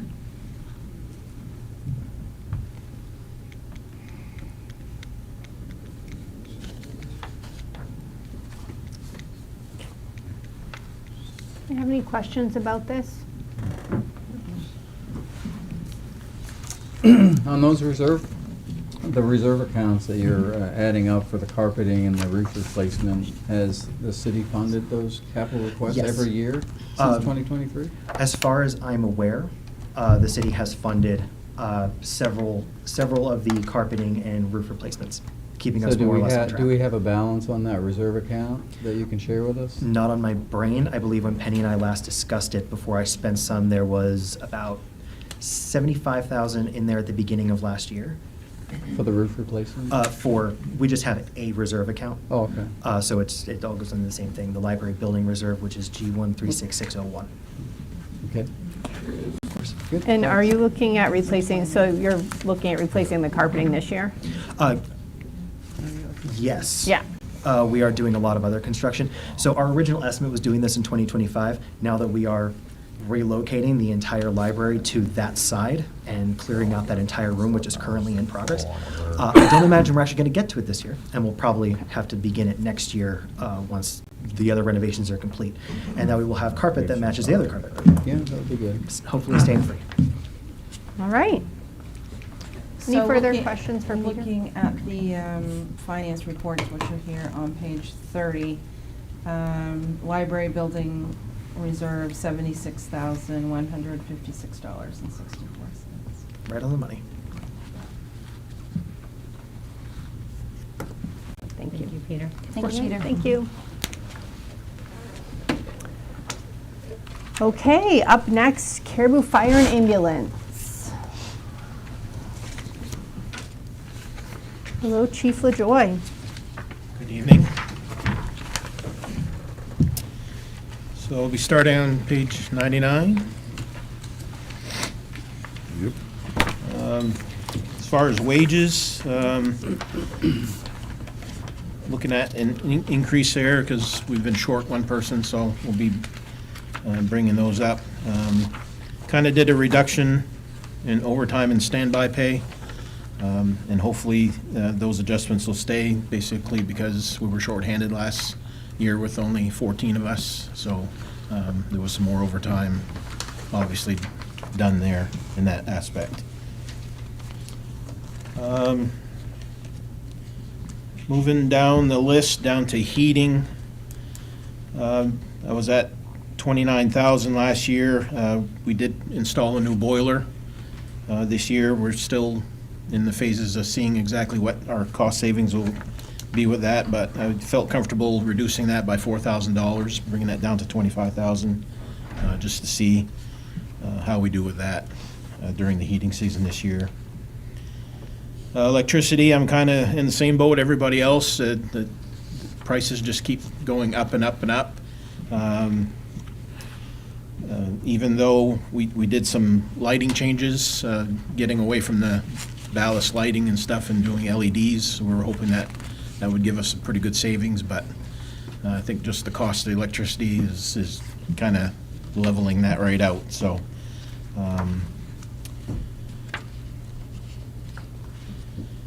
Our building supplies,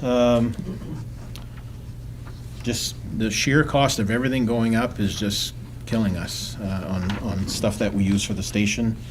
I felt the need that we would have to increase that by $2,200, just going by what we spent last year. And I'm hoping that hopefully we don't have to use that total amount. And going along with that is building maintenance. We had a lot of maintenance done in 2024. We started doing some painting, which the inside of the building been neglected for a while, so that needed some tending to. So we've gone ahead and done some of that. Also, putting in consideration in there that some of the lighting and stuff was taken out of that building maintenance account. So I'm just anticipating some higher cost again this year.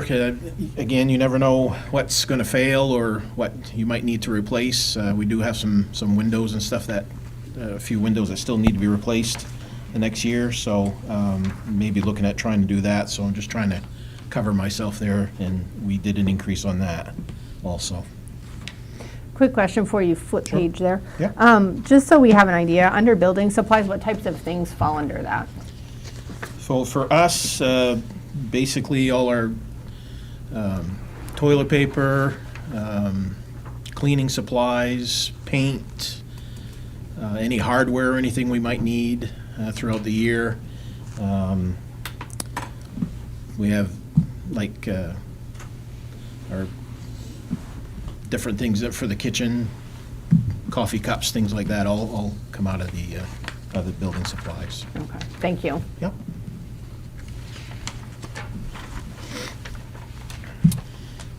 Property insurance, workers' comp, unemployment, those are all from the finance department, so it's kind of hard to, Carl will give us those numbers as we go, along with vehicle insurance, social security, your state, city and state retirement.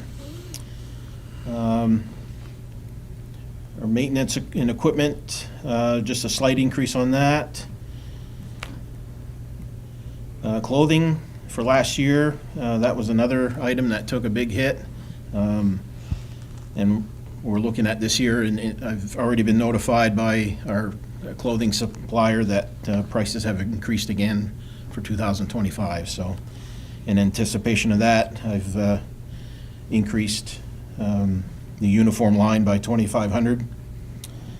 And our turnout gear, I've increased that another $1,500. Boots have gone crazy amounts of money, so our boots used to come out of our uniform, so I've doing a separate line just for boots, so we can keep track of that a little bit better. How So much do those cost? Can I stop you right there and just ask, and how many pairs we're looking at and all that? generally, it's one pair a year, and they can range anywhere from $300 to $400 a pair. So it's based on their choice or choices you give them? It's usually based on their choice, but it has to be steel toe. Okay. So that, of course, increases the cost quite And a how bit. many people are we looking at having to purchase for? Normally it'd be 15, but 14 right now, so. So, just new guy concept here. They have a choice, they go pick it, they pick up the boot, bring it back, you give them a voucher for it, or you order from your end and they just get the boots? Generally, I let them order. We usually order the majority of our boots, comes out of Galls. Yep. And we also get there's usually a 10% discount Right, on that also, so, Right. yeah. so, and to go back, same thing, uniforms is 100% pay from our perspective? Do they So- get new uniforms every year?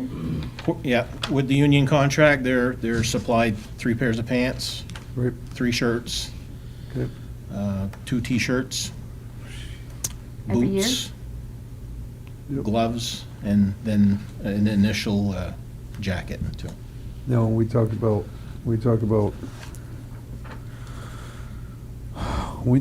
shirts, I have a hard time with the fact that we're doing underwear. Unless are you doing the specified Nomex undergarments, or is it just Hanes cotton? It's just a duty shirt is what. So it's not a specific protective clothing? No. So you're talking about T-shirts underneath their uniforms? Talking So about something like this. why is it that the police, why is it that you get money for that? Why aren't they providing it themselves? Guess I'm not following you. Okay, Well, so we're I'm coming to- asking, you're talking about a cotton T-shirt Yep. that they wear underneath their uniforms. Yep, which Okay. has to have their department logo on it. It has to? Yep. Why? Yes, why? Because aren't they wearing a shirt over it? They're wearing a shirt over it, but there's times that their uniform shirt might not be on, let's say in the middle of the night. If we have a structure fire or something, they're probably not gonna have time to put that shirt on. So at least if they have their T-shirt, it has to have the department logo, and they're usually reflective on the back, so to give them some So protection. it is a specialized piece of clothing. It's Yeah. not, I can't go buy it at Walmart, is what you're Right. telling me. Oh, Correct, okay, correct. all right. Yeah, yeah. All right, that's Yes. where you were losing me. I was Okay. like, wait a second here, Brian. We're sitting here, I'm thinking, if it's a real problem, I'll go to Walmart, I'll buy a rack of Hanes, man, we'll drop it off, we'll take that right off the budget. Jeez. They're T-shirts that I order, and we have them there at the station for them. So, yeah. Now, as far as when we talk about the uniform shirts, jeez. I'm having a hard time with the T-shirts, and I'm having a hard time moving on from that, but okay. The uniform shirts and pants, we're talking about their blue tops and their blue slack bottoms? Yep. Yep. Do you have a question? Yeah, just regarding this, I mean, you got this, uniforms in here, but if you had 2 employees get done and hired 2 new employees, that would require them getting complete new turnout gear. So Right. there could be we could say, well, that could increase. Could, yeah. Because not everybody's gonna wear the same jacket or Right. the same size boots. Those are just gonna be kind of null and void. Yeah. Generally, you're talking about turnout gear? Yeah, or any of that, Yeah, yeah. anything, it's gonna be Yeah. specific to the employee. So if you have an employee get done, or 1 or 2 during the year, and you hire 2 more. Yeah. I know you have an And the regular employees, their name is embroidered on their Yeah, shirt, so that's so. not gonna, Yeah, it's not gonna work, so you're gonna have full turnout, get to start all over start again, yeah. again. You don't know how that's gonna Yeah. happen throughout the year? That's my question. Now, Oh, go ahead. are you guys actually still running 2 full sets of turnout gear? One to go in the wash, one to wear on your back? Yeah. Okay. Yep. There's a variable there, that's all. Yeah. My Yeah. point is. So as far as their uniforms, just their everyday, what they wear, just correct me if I'm wrong, they get a new one how many new ones do they get every year? Every year, they're supplied three pairs of pants, and either 2 long sleeve or 1 short sleeve, or 2 short sleeve, 1 long sleeve shirt, so three shirts. So why do they get new ones every year? I mean, does something happen to the ones that they have? Like, let's say this year they get 3 ones, what happened to the ones they had last year? Sometimes some people wear out clothing more than others for some reason. Not necessarily, so we do have a list that we put out, and they put down what they need. Some of them don't always put, let's say, 3 pairs of pants, they might only need 2, which is fine. Okay, you're just doing that as a reference number. Oh, okay, so Yeah. you're just saying, Yeah, yeah. you know, Okay. overall. Yeah, I'm just what's stated in the union contract, so that if they require to have the 3 and 3, that's what they can get. Gotcha. But normally, most of them can get by with only getting maybe two pairs of pants and 2 shirts. So if you don't use up the full uniform would allowance that carry you over. have, Yep. do you just leave that there for the next year? It's usually rolled over into the next year. Okay. Yep, All right. yep. Into that. Sorry, I wasn't quite clear on No, that. Well, no, I was just No. asking questions Well, because I'm just actually, trying it to I'm lapses. trying to understand, I'm sorry. Yep. It would lapse. It doesn't roll over. Anything else on that? No, let's move forward. Okay. Vehicle repair took a huge hit last year. So in that, we had body work done to my chief's vehicle. We lost a transmission in one of the ambulances. We lost a turbo in one of our engines, a turbo actuator in one of the other engines. Rear differential had to be replaced in one of the ambulances, and we also did a rear end in one of the ambulances. So those repairs alone was like $33,000. So that, my vehicle budget really took a hard hit. And that's one of those things that's, I mean, some of those repairs we don't expect to have. With the emission stuff, we have a lot of issues with DEF. So there's heaters and pumps and things that are failing on the DEF systems, and we have to replace in order for the piece of equipment to still operate, so. So your total. Yep. So your total, 2,000, you had 25,000 is what you had in repairs? So you went double. Yep, You're and asking I- for 50. And I was No, about, excuse me. You went over that I was last over year. like $28,000 Okay, yeah. over, yeah, so Okay. just anticipating, again, hopefully, I don't have to spend that much money, but I'm just anticipating what, the fleet is getting older, and there's more repairs that are needing to be done to them, so. That's pretty inexpensive for, I think, for a fleet of your size. As far as major repairs, I mean, if it's 50 or even if it's more than that, that's, when you're looking at $200,000 and $300,000 vehicles to replace, that's, And it goes right to the question, how old's the fleet? yeah, that, and as you mentioned earlier, Yeah. something to look at. Yeah, and that's something I'm working on. Could you repeat the actuals for last year again on vehicle maintenance? I don't have it right off the top of my head, but You said it was. I was 28,000 and some change over. Over. The Over 25. the 25? Over the 25. Okay, that's what I wanted to make sure I Yep. understood. Yep, So you were actually about 53, right? yeah. somewhere I around heard there. 33, that's why my numbers were. Me too. Yeah, I heard 33, Yeah. sorry about that. Brian, who does your vehicle repairs? We used to do it in-house, but that went away, and now Bolliers does it. And they treat us very well. They get stuff in right off, and they actually give us an EMS discount, Yeah, Good. so. Jeff and crew do a nice job. No, they're very, very good to us. So, I've been very pleased with all the work that they've done.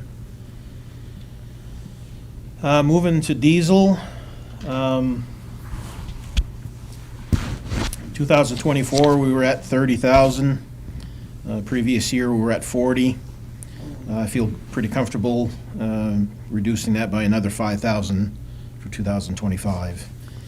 And our diesel is just dependent on how many runs we have, how much we're up and down the road. So but I think those adjustments would work well for us.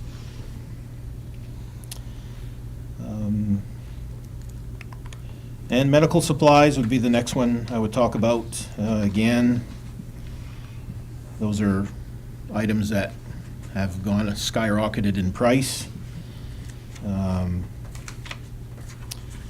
Everything has expiration dates now, so we're finding that the stock is moving through quite often now, so with replacements. So I've looked at increasing our ambulance supplies by 2,000, and then our medical supplies, increasing that by 2,500. Our oxygen, we just got a new contract.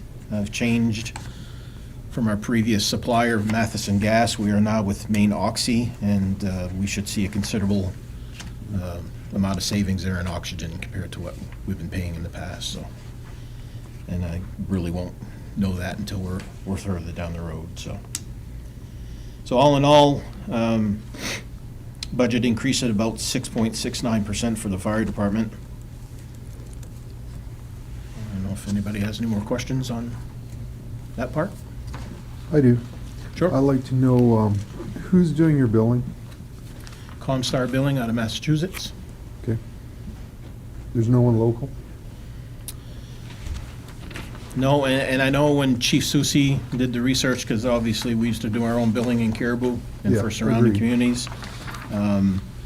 Comstar was the best. Okay. And they are actually very good at what they do for billing, so. Yep. Now- On that question, we've fully because there was a couple of year transition onto that. We fully transitioned into third-party billing, and Yep. we're out of the business of taking care We of are, everyone else. yep. That's what I thought. And just as a sidebar to that first question, you guys are using checkbox and fill in the block diagnosis sheet or run sheets. They're right? electronic, yep. Yep, Yep, okay. yep, a lot of them, yep. Right. Yep. There's a narrative that goes along with it. This is not really the place for it, I'll just mention it very quickly. Does that mean that you have the ability to go back? Okay, so let's say like using oxygen on a run as a nasal cannula, we'll use imaginary number 909653 is the way the MDS code reads. And then you have to switch them over to a non-rebreather, which is a different code. Do you have the ability, or will the company that bills look at that to adjust the bill up? Or, you know what I'm saying? Because when you check that block, the biggest thing that you run into with small companies that do this, and you said Massachusetts, so I'm hoping it's better. The problem you get into is Medicare, Medicaid, and Maine Care are going to pay X amount regardless of what you do. Yep. You have to show the difference for them to do that. So the question comes up, do you consider the run sheet to be sufficient for the equipment you're using? In other words, if I'm spending $200, are you getting close to $200 back? Have you noticed or have you tracked that in any shape or form?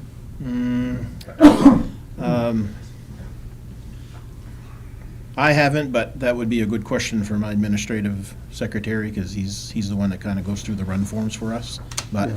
I do know that there is a flat rate for oxygen, so regardless, Right. Well, I if was it's a using that as nasal an or. example, but Yeah. the problem is that under the new guidelines for Medicaid and Medicare, you're only getting 68 to 72 cents on the dollar as a reimbursement Yeah. rate. Yeah. And what saves you is the ability to go back into those sheets and convert those up and show that it was necessary to do the scope of care to, ask for more. And I've actually increased our rates this Okay. year to hopefully get us some more revenue from that, so. And again, Maine Care, they're only gonna pay so much, Yes.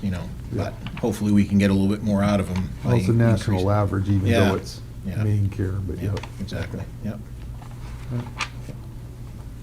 On the salaries line, the increase of 65,000 in salary increase, where did that increase come from? That We would, budgeted for 15 last year, right? yep. And so we're budgeting for 15 this year. Is that just salary, like, annual increases from last year to this year?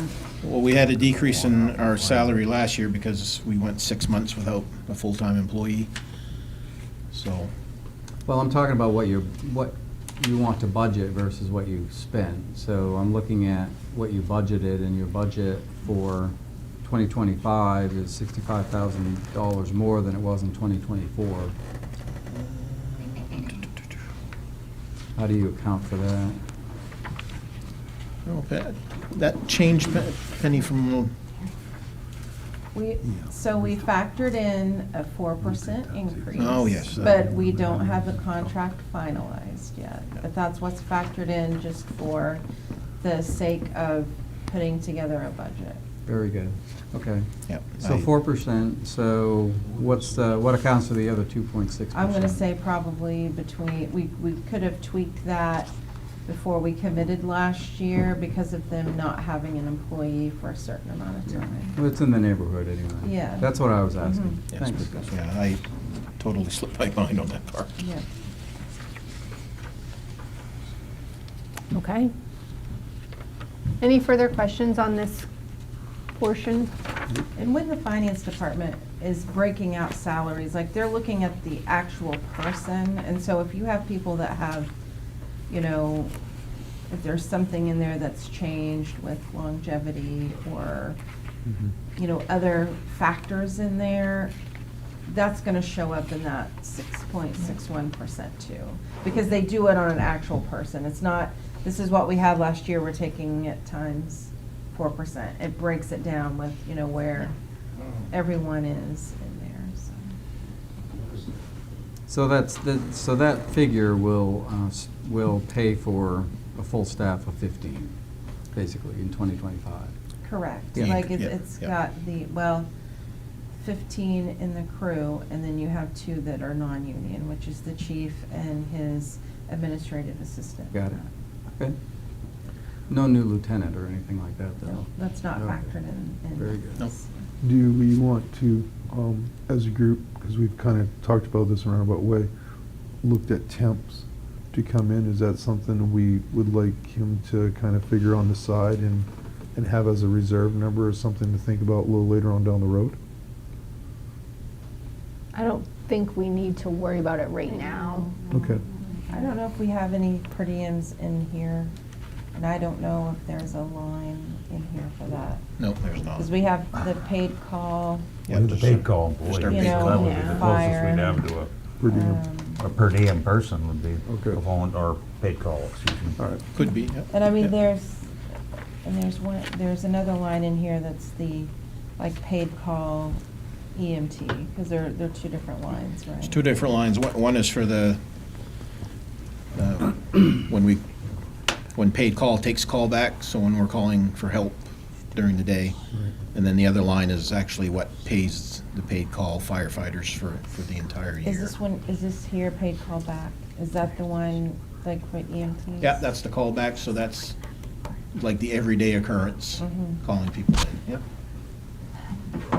Ron, can I ask a question? Yeah. I might have misheard you, but did you say something about updating the windows in the fire station? Yep, so there are still a couple left to do. Okay. Yep. Correct me if I'm wrong, but that grant that you received, Which, wouldn't that be part of it? yeah, So yeah. my question is, why is it part of the budget then? I didn't actually put, I just anticipating that we may do that, so, I mean, yeah, I can curb that Can you? amount some, yeah. Yes, Yeah, thank yeah, you. Yeah, Thank you. oh, definitely, yes. So this contracted services, this is what we pay ComStar. Yep.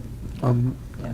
We'll talk a little more about that later. Yeah. I think that's something that needs to be discussed, but not right here. Thank And you. what percent is it the ComStar takes? Was it like 4%? I think so, yeah. Of whatever Average- they collect. It's Yeah. not what we bill, that they, Right. we pay on what they actually collect. Yeah. And they also handle like the defaults and the non-payers and stuff like that. That's all done through them, okay. Yeah. Yeah, if we have to put people to collections and things like Right. that, they do all that stuff. Yep.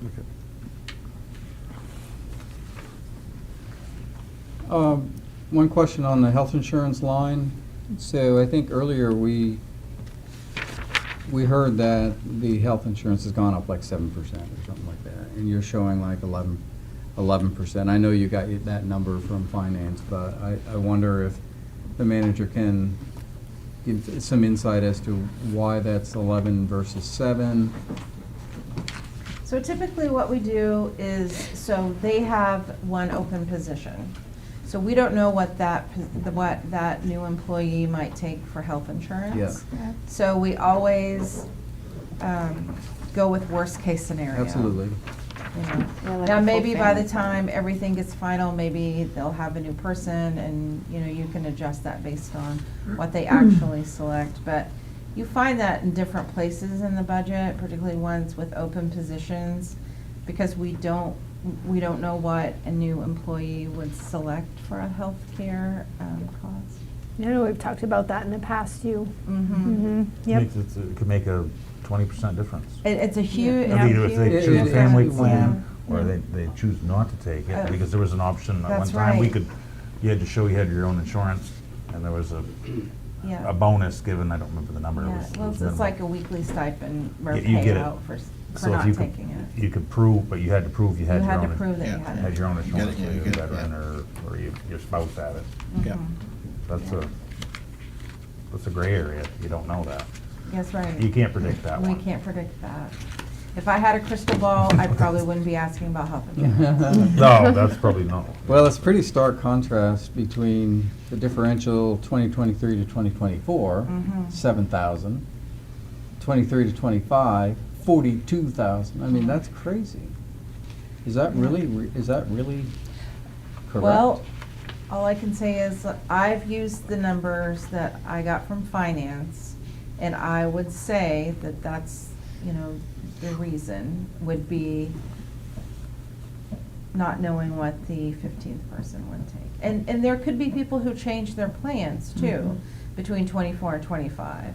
Because people will, Yeah. you know, people who might have access to two different plans through a spouse may say, okay, well, it's gonna be better for us to take our insurance through you this year instead of me last year, or whatever. Granted, but you don't know that when you budget.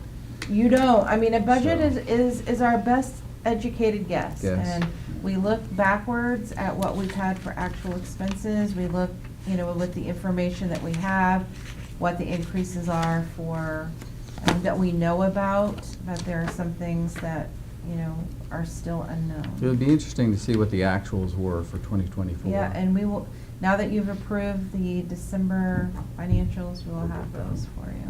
Okay, good. Okay, are we ready Good to move job. on to revenue? Yep. Mm-hmm. 132. 132. And you'll notice when you're looking at this, that it looks different because, so in Trio, I can't enter a negative number during this process. So that's why they're handwritten in for the contractual allowances, to try to give you a better picture of what these amounts are.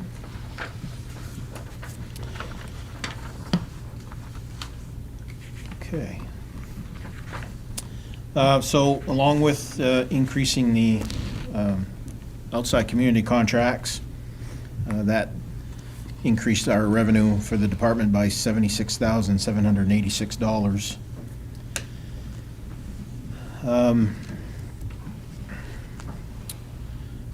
Going down through main care, we're projecting around $300,690. Contractual allowance, we're looking at a negative on that of $109,804. Again, these are projected amounts. Medicare, $878,170. Our Medicare contractual allowance, we're looking at 179,324 in the negative. Private insurance, projecting 163,788. And our contractual allowance on the private, looking around $3,945. That's an increase there, but again, it's a projected amount. Our self-pays, $96,603. Contract self-pays, looking at negative 113. The contractual allowance on our VA transports, looking at $7,926. And then there's our others on the contractual allowance at negative $10,264 on that. This is separated with EMS and fire protection, outside community contracts. Our non-contracted town fees, which would be like our going to Parham and assisting Van Buren or Fort Fairfield or wherever we may need to do intercepts. We're looking around $7,500. Recovery of bad debt, around $5,268. Again, projected amounts. And just the little ones at the bottom are just our fire insurance reports and miscellaneous incomes. So that gives us projected revenue of $1,728,525. So.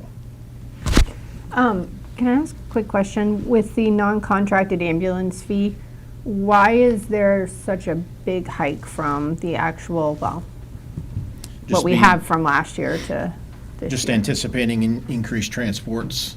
Okay. That may not happen. Again, it's a projected amount, so it's really hard to, it could be a lot less than that, but it all depends on what our call volume is.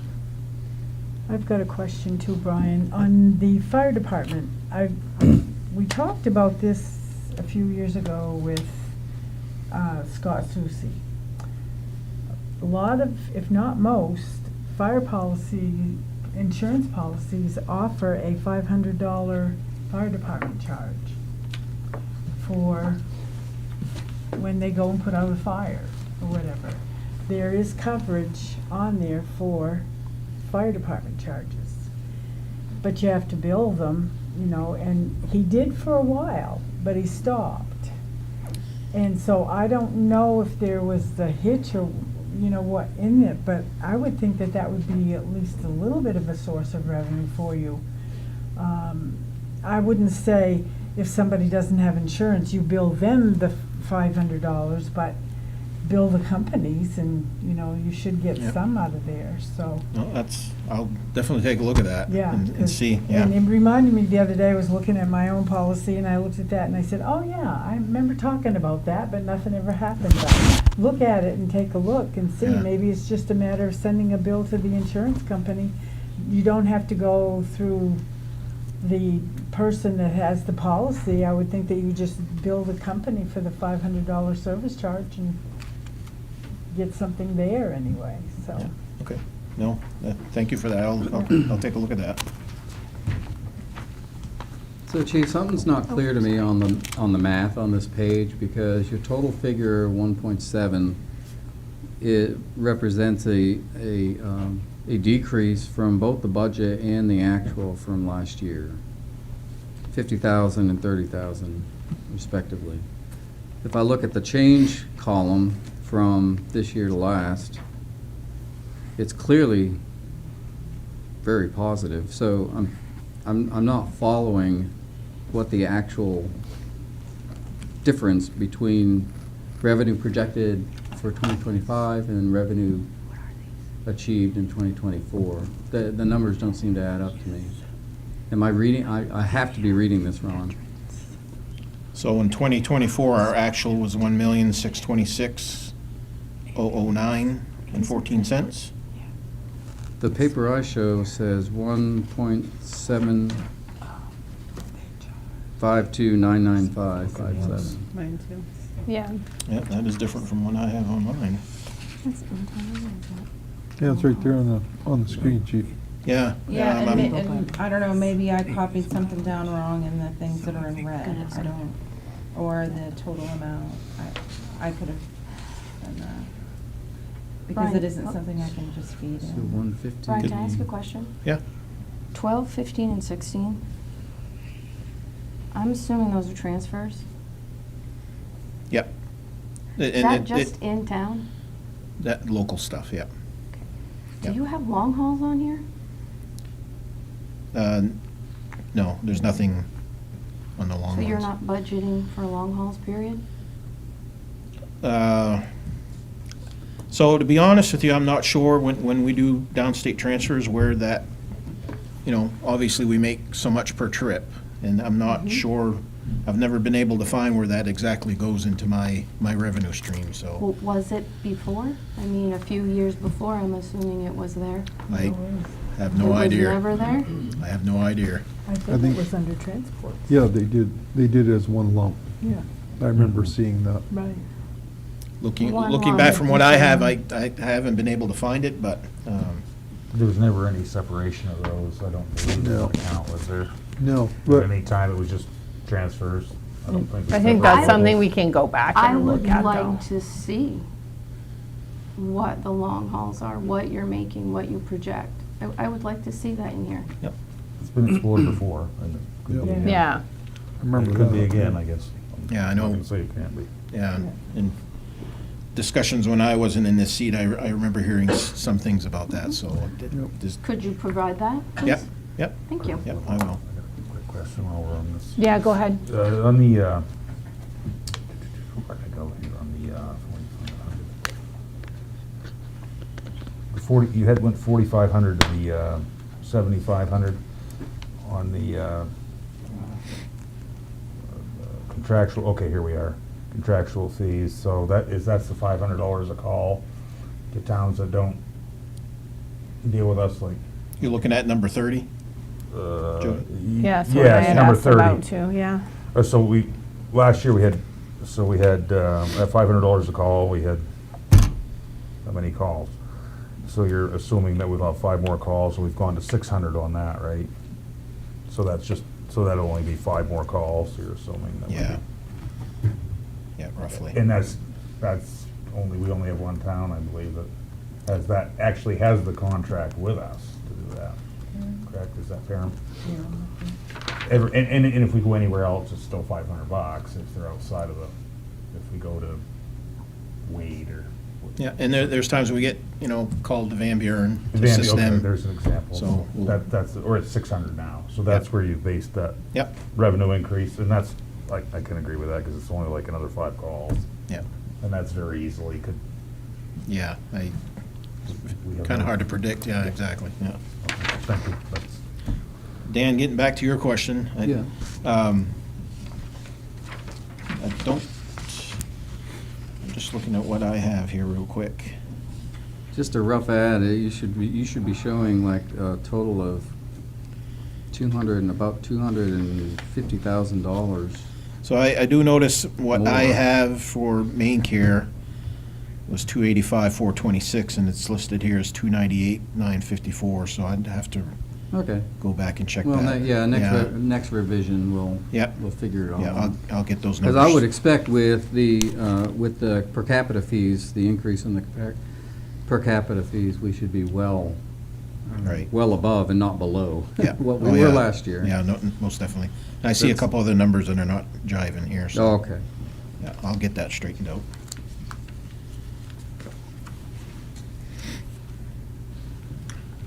Any further questions on revenue? No. Okay. So capital's on 143. Here's the doozy. That's what we thought. Yeah. So my column colors look good on my computer, but I noticed when they got printed out in the packet that they're very dark. Yeah. So I don't know, I made some copies, so I don't know if somebody wants a better. Yeah, in this clipped one, you have a better one. Okay. Yeah, we're good. I printed those, because like Brian said, his What he sent me was pretty clear, it just didn't translate well to the packet. Easier to read. So does everybody have one? I think so. You said you put it together, that was Starting out right. Yeah, I'm just Yeah, sharing so those. you Yeah. did a big fold out. There it is. That's much easier. Honestly, I'm good until I'm not. So. It would have been like in here. You gotta jump around. Yeah, you're gonna have to. Do you have the, Okay. Yeah, Yeah, I'm 'cause somewhere it's- down here. it's right here, right there for you. Vehicle number. All right. Go ahead. Yeah. So, the issue I'm being placed with for capital for the department is that several years ago, several councils ago, we used to have reserve lines for each piece of equipment. Those went away, and the research I've been doing, that we've never really done anything with the reserve accounts. We have one for the ambulance, but that is the only thing, so. Some of my amounts here are based on trying to play catch-up, basically. As the fleet ages, we need to be prepared to replace some of those. I would much rather span those amounts over several years instead of one big lump sum for like 2 years in a row. So, giving you an example, for the first item on the list is for our ladder truck replacement, which is due in 2027. It would take 3 installments to get us to the amount that we will need, estimated amount. And obviously, it'd be 3 installments of $550,000 each, which is a big sum of money. Question on that. Yep, It sure. says you've considered leasing. So that's something, We have I- leased once before, I believe, with the option to buy. Am I correct on the ambulance, or am I wrong? I don't think it was. You guys- no, you guys- But they financed the Yeah. truck for us. Okay, so that's. At a 0% interest or something like Okay, that. I'm I know they called it a lease, but it wasn't really, it was a finance. yeah, and I believe it was engine 1, I think, previous one, I Okay, believe. so I wasn't just, when I Yeah. see lease come up, it's an option though, right? It's an option, and basically, I haven't done a whole lot of research on this yet. I've been talking to a few places, but it really, the money that you would be placing towards a capital expense to put away would be paying your lease payment, basically. And at the end of 7 years, like a regular vehicle, you have the option to keep it, purchase it, or, get a new lease on another one. Would we have any residual value in the old one that you take off the top of the 1.6? Yep, there would be, yep. Okay. Yep. And that's how you would start your lease, basically, is you trade in the old ladder truck in. and- Lease or purchase, one way or Right. the other. You're Yeah, gonna get value out of that whichever you older want to truck. do, yeah. Have we made up our minds that we need a ladder truck? What would happen if we did not have a ladder truck in Caribou, Maine? Or didn't replace? We would be in serious hurt. Okay. So ladder truck, as far as, we all talk about 75 foot, 100 foot, is not to reach the height of a building, it's reach from the road. Yeah. I wish I would have brought them with me, but I have some pictures of examples of that. Our last fire on York Street was a perfect example. The truck was out in the street, the snowbanks, but the house is so far away that we stretched our 75 to max capacity to get to the second-story windows for rescue. So when we ask for a 100-footer, it's to be able to get us that further in. Yeah, So, thanks for explaining. I think it's important that everybody understand Yeah. the importance of this. Yeah. So- Yeah. So there's, of course, ISO comes into play on our fire equipment. They have to be tested every year, pumps. So as pumps do not reach their limits on the testing, that could affect our ISO ratings, which, again, will bring up the fire insurance. So it's you can maybe extend the life, keeping a truck longer, but your insurance rates will suffer at the same time, so. You paid for it one way or the other. yeah. Either we take the hit as a community, or all of our fire insurances in our house go up on the back side of this. So it's a matter of, deciding who's gonna foot that bill, so. And we're very fortunate, we do real good maintenance on our trucks. The ladder passes its test every year, but there has been some talk about our turntable, which is the mechanism that goes around, is potentially going to need some repairs here in the next couple of years, which could put us in the $50,000 range or so. So, I don't know if we want to be dumping that much money into that piece of equipment. So that's something to look at. How So if long? you- oh, I'm sorry. Sorry. Go ahead, please. Okay, so if we were always just leasing our trucks and then trading them in every so often, so considering going from putting money in a reserve, this is just spitballing. Instead of putting money in a reserve to purchase, using that same money to make a lease payment, is there some kind of warranty? I would assume those are newer trucks. Is there some kind of warranty that's going to cover? I would assume the insurance is going to be a better rate because it's a newer model, but is that equipment going to fall under some kind of warranty as well? That's going to save us some money. Is there, I mean, what are the advantages? Give me some ideas and what maybe some costs.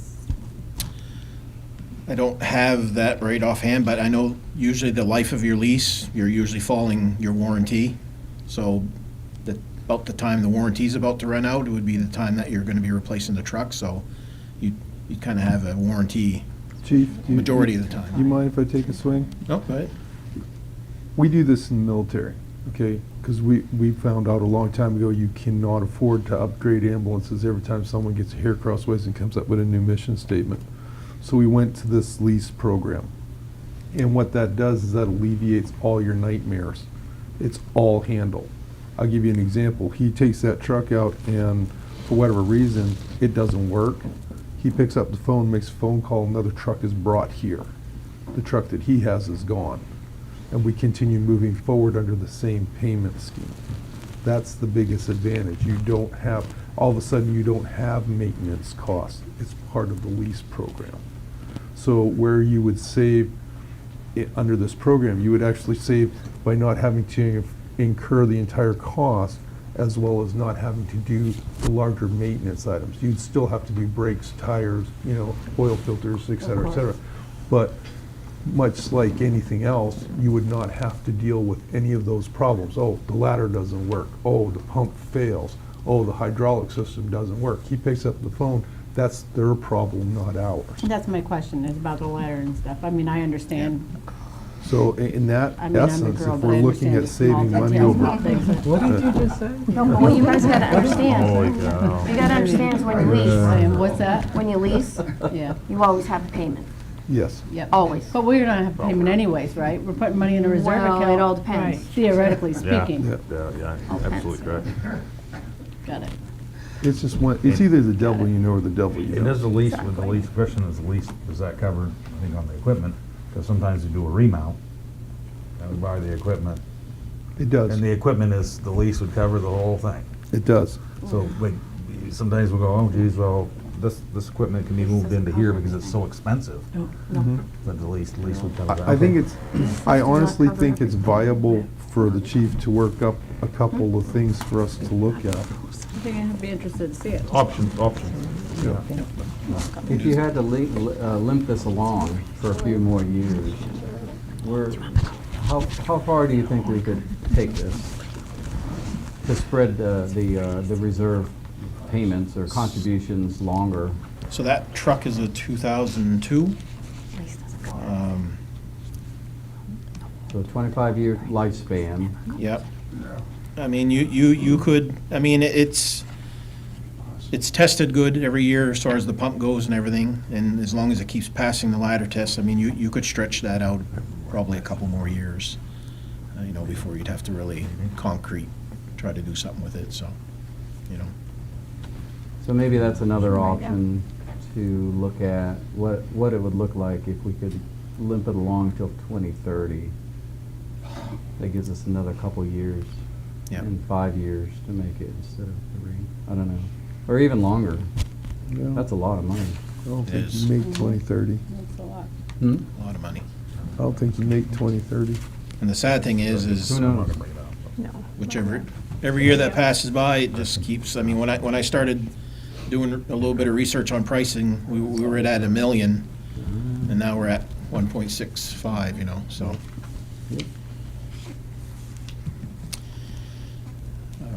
Well, we're all set with number 1? Yep. So number 2 would be installment 1 of 2 for reserve account for remounting ambulance 25, which is up for replacement in 2026.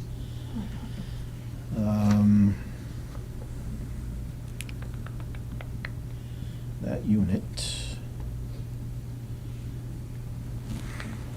That here. So that is a 2016, so that would put it at 10 years old. So you're looking at 2 installments of $160,000 for that. We do have some amount in our ambulance reserve, but again, I would feel more comfortable doing each piece of equipment, and that way you know what you have available. I know in years past, they just had like a truck reserve, and that was all, so. Moving to 3 would be for ambulance 23. That one will be 12 years old this year. And would need $150,000 for that, and that would be put into what is currently there, and which would allow us to remount that unit. So that would be just putting a chassis underneath the box that we have now. And that would be something that most likely Autotronics would be doing for us.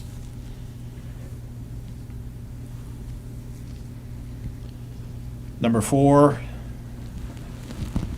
installment 1 of 3 for ambulance 22, which would be up for replacement in 2027.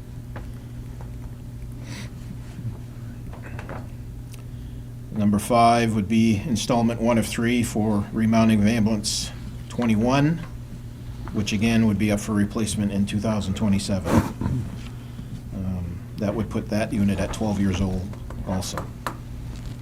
Can I ask you a question? If we were to look at, you just talked about 4 different ambulances. If we were to say hypothetically, one of those, instead of remounting or replacing, we get a van. I know we rehash this every year, but which one of those would you say you would be willing to forego and get a van instead? So you got ambulance 25, 23, 22, and 21. It would be 22, which is the, Okay, I'll ask. thank you. Why are we talking about a van? We've talked about a van for a few years now. If we were to replace one of these ambulances with a van that could be used for local, approved it. non-emergency transport. Oh, you're talking about just transports here and there and stuff, okay. Correct. Not to respond on Correct. calls. Last year. Okay. Right. But, it was kind of approved, but I don't know, we never went forward with it. I don't know. So New guy 20, question. this one would Do you be have 22, is what Wasn't you're here saying for would be those the one to conversations. replace. No, you missed that one. I know, right? Potentially. The oldest, okay. Oh, thank you. Yeah. Okay, sorry. Moving on. Item number 6, looking at $65,000 to replace the chief's vehicle. It's currently 11 years old. It's had some body work done to it already. No guarantee on the body work.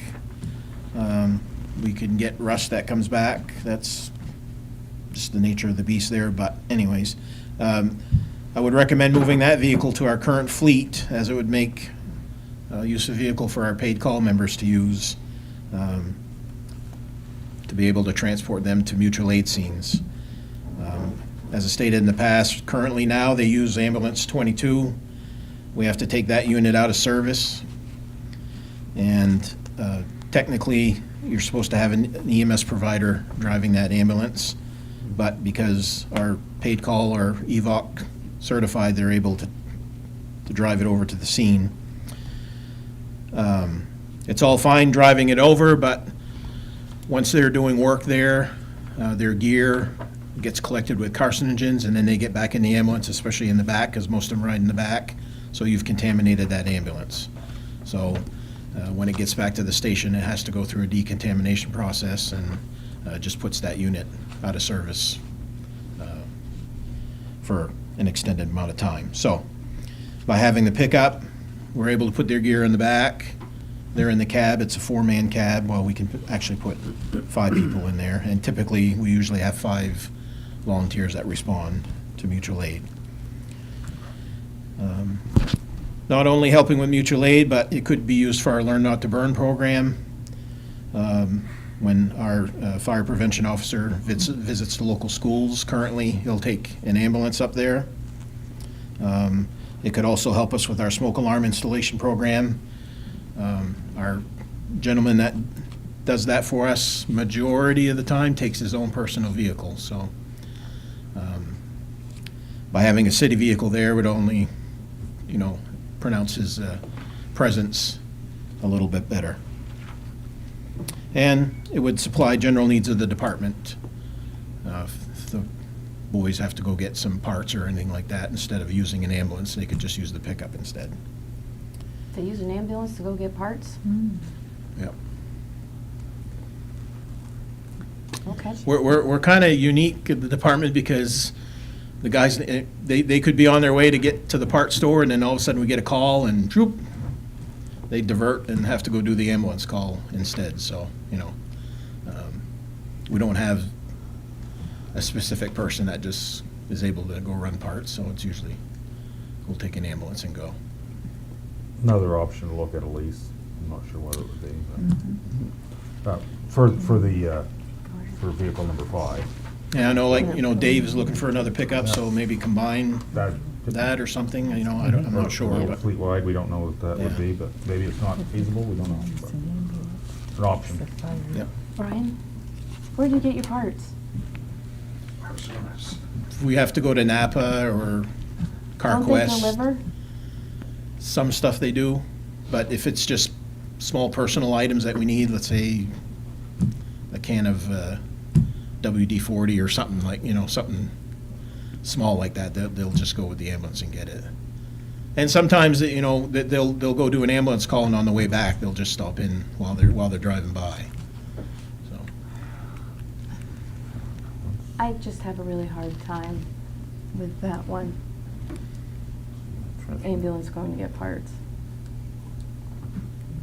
We're changing, just going and changing smoke detectors, and stuff. That's why even a van would be better, or if you have a pickup, I was it's waiting for even her to better. bite then. Yeah. Waiting for you to, Huh? I was waiting for you to get in on this. Yeah, that was gonna- She did I it have for to- me. I think we all have. I figured I'd give him Well, a the break. pickup, if he has to transport a ladder with him, or whatever, he can put it in the back of the truck, so. Okay.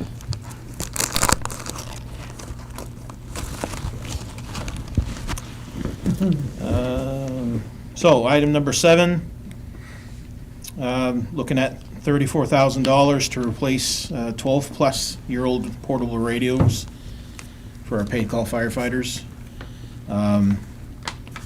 Those are starting to fail almost on a daily basis right now, and parts are becoming obsolete. So, fire scenes, that's one of the most important tools that we have, is make sure we have good communications, so we need good radios for that, so. Isn't there often grant funding you can apply for things like radios?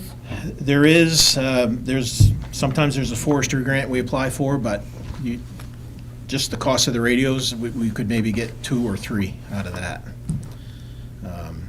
They're Be worth looking generally into, though. running probably about $3,000 per radio.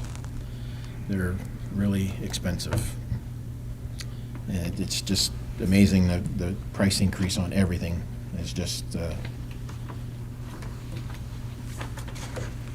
Item number 8, so I'm looking towards the future, so this would be installment 1 of 7, which is $25,000 each for replace the 52 SCBA breeding bottles that will be out of date and out of their serviceable use. They have to be flow tested every 5 years, and after a certain amount of years, which is usually 15 or so, they're taken out of service. So we had got the SABA packs on a grant last time, but they don't have anything that I can see right now where we can just get bottles. So just anticipating that cost coming down the road. So, and I'm trying to spread that out over 7 years. Number 9 is $25,000 installment 1 of 3 to replace our truck number 7, which would be due in 2027. That would be 22 years old. That truck currently is being used beyond its capacity weight rating and is a potential safety risk. A bigger unit with more weight capacity is what we need, especially with hauling our rescue trailer that we have now. And along with that, there's a portable tank on the back, 200 gallons of water and a pump, which just adds to the weight of the vehicle. So.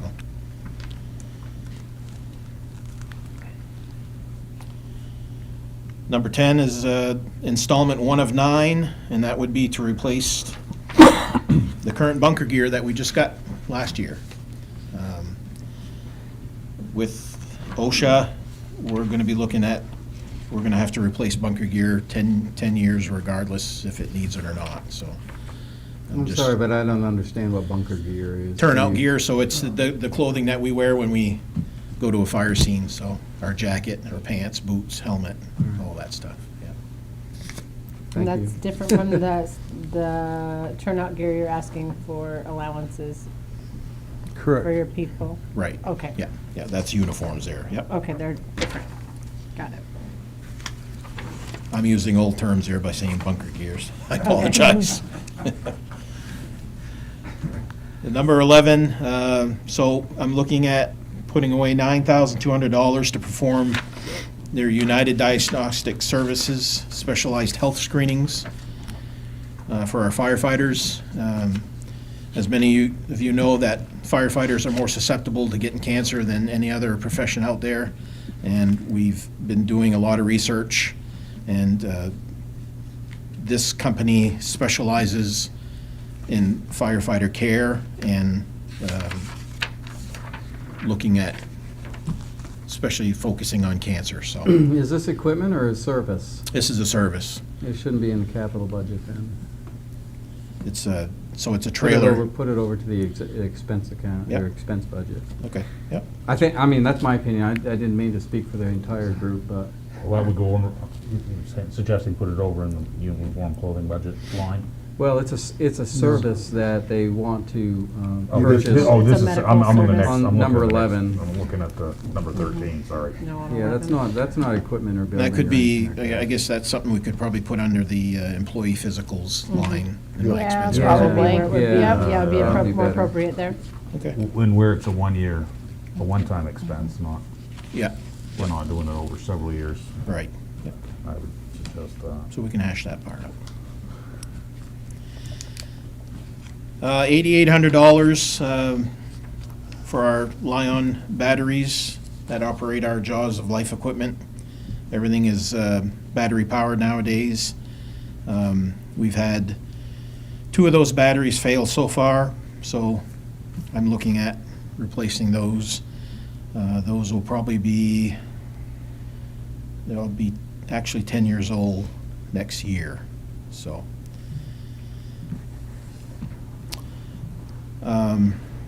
Number 13, I put under here our dress uniforms. We have items in our dress uniforms, and that dress uniforms is the uniforms that we would wear like to funerals or special events representing the department. We have articles of clothing in there that's 30-plus years old. There's some stuff that people are still wearing that have been passed down from generation to generation, so. No, and I would suggest that doesn't belong in the capital budget either. Okay, I Well, agree. I think we set 5,000 as a capital expense. But are you saying that the 5,000 needs to be over a period of years?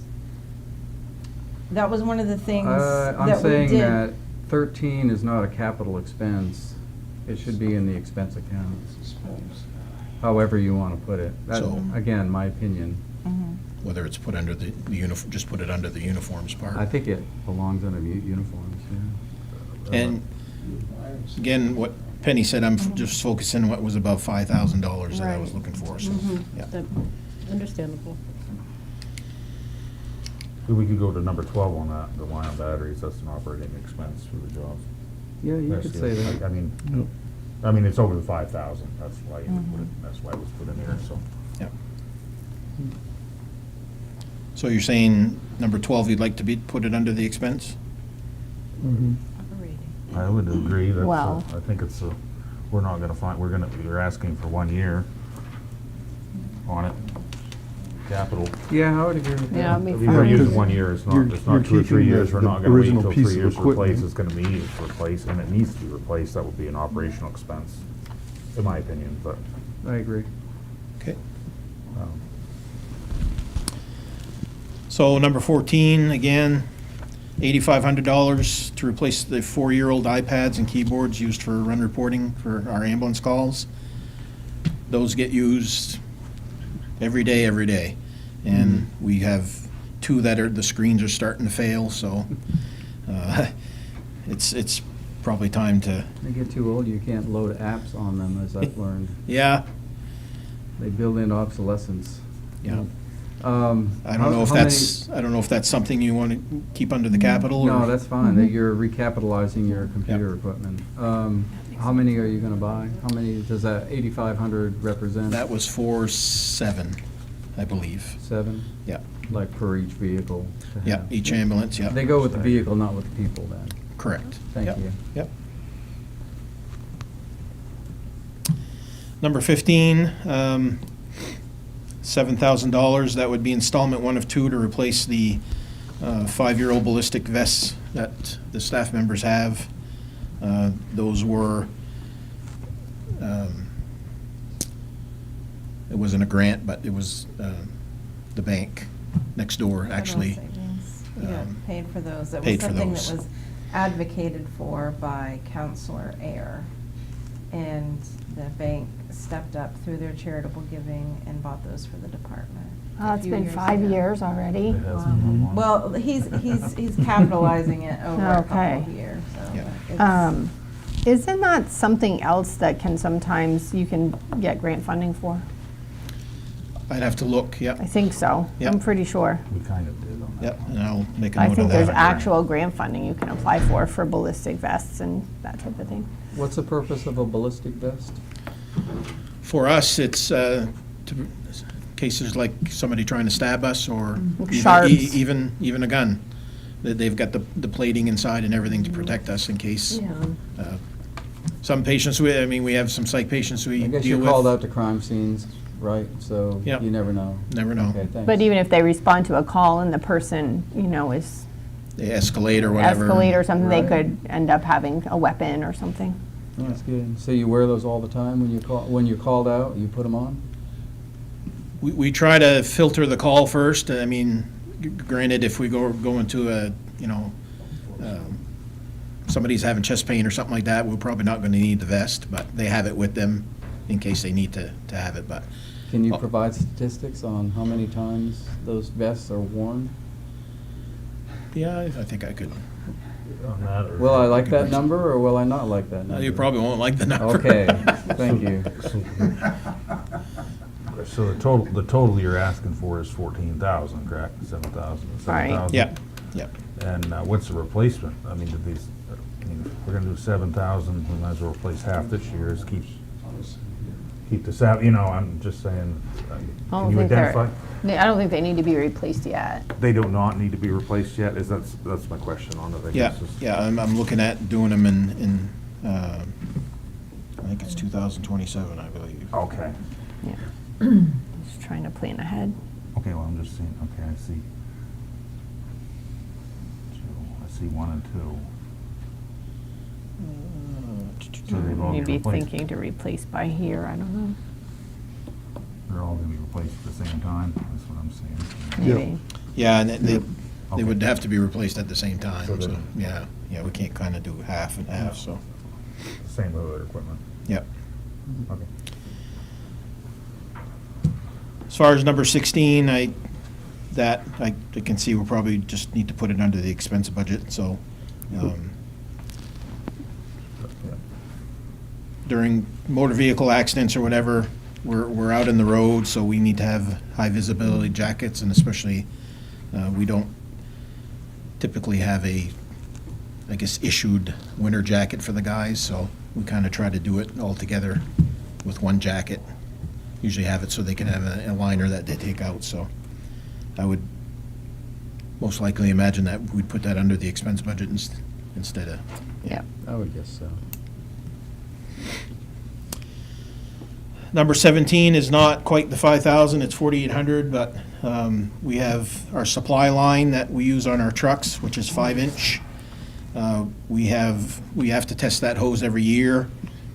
We've had a couple lengths that have failed this current year, so we've had to cut some of that up. And some of it can be replaced by shortening the lengths, but we don't get our full 50 feet out of them that we need.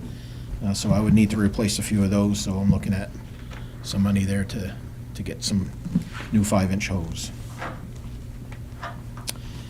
And number 18, thinking about that now, I think that is something that we can probably put through the grant for the repairs Yep. for the building, so we can take that one out, so.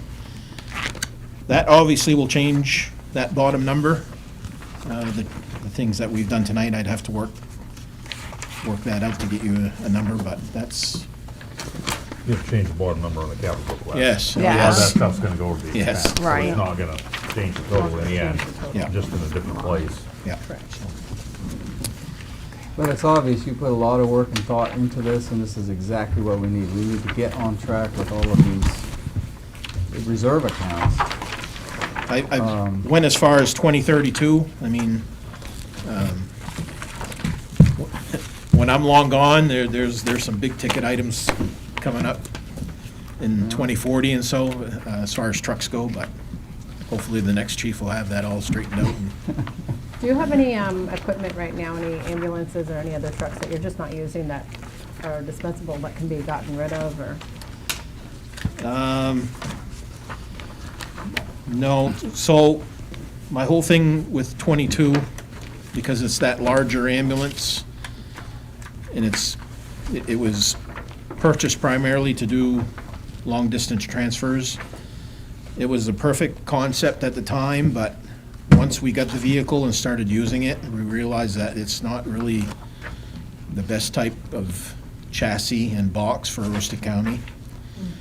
And it's not a very good vehicle for navigating driveways and streets in town. It's a large unit. So that is kind of the reason I wanted to try to hopefully get rid of that. But we'd have to work on getting a better price for the trade-in on it, because obviously, when I presented last time, the trade-in was terrible. That's pretty much the only vehicle that you really don't use, Yeah, is 22. yeah. It does go out, let's say, like I said, for mutual aid, that's the unit they'll use instead of taking our first-run ambulances upstairs out of service. Or if it goes to the schools and stuff to do learn not to burn, things like that, they'll use that unit, so. Yeah, Thank you. okay. Anything else? Good, thank you. Okay. Good job. Thank All you. right. Where things are kind of going a little bit late this evening, I think it would be maybe prudent for us to take just a quick 5-minute break before we continue, if everybody's in favor of that. Yeah, I'm buying that. Yeah. Okay. So let's go ahead and take a 5-minute break, and we'll be back, finish up the rest.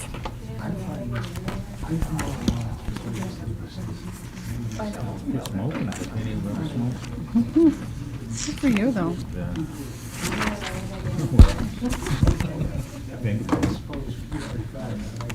I need a heater, but my ankles are cold. Lovely here.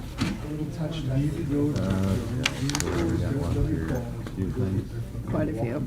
You're only halfway through. Only halfway through. Only halfway through. This will go quick. Yeah. Housing and The- self-sufficiency, the next two. recreational parks, no, this is pretty quick. And then the next three after that are all Gary, so. Shouldn't be too bad. And then, And then we have. I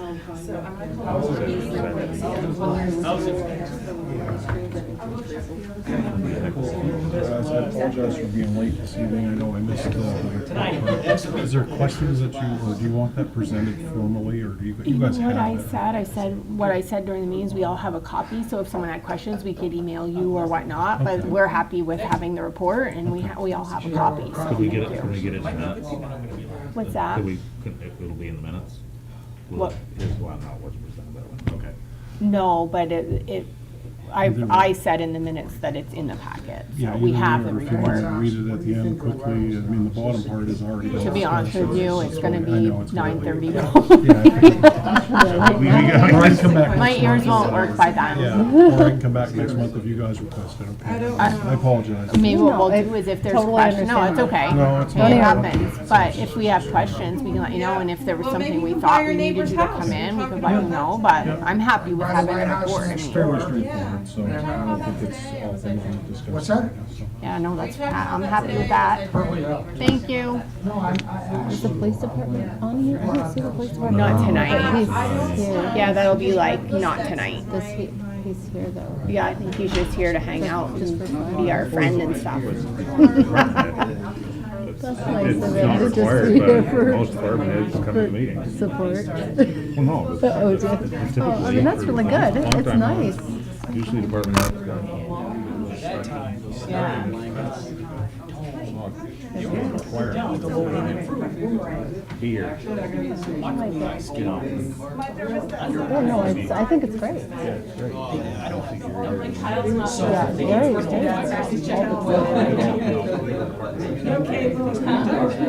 He's not sure if it's working or not, so he's gonna go check the boiler. Can these be off right now?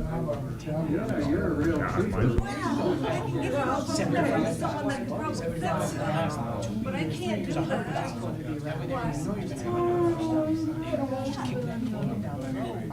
My husband. Yes, but I don't want to give this one. Yes, it is. Usually, after presenting the budget, it's gonna go on this. Always learns.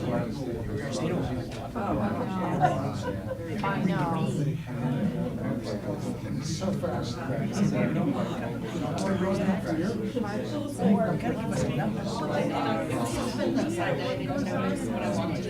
Well, and what's exciting. I walked around the corner, I was like, There's so much she can do. I would imagine she would come back to us. Way too much. 10% of the entire budget. I can only imagine we don't know. I know, Joan's frozen too. and I'm trying to. We need to tear our nuts out. That's the hard. He said no, But anyway, that's. everybody so they can get us.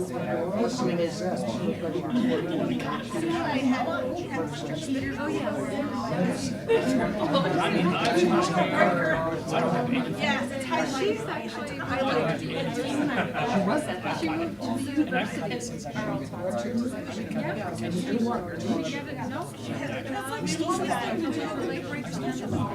And I went through that one's off, if we don't use that one, that one's off, that one's off. Then we are one's on, I was like, tax office, and this is what it's gonna be, and that one's true.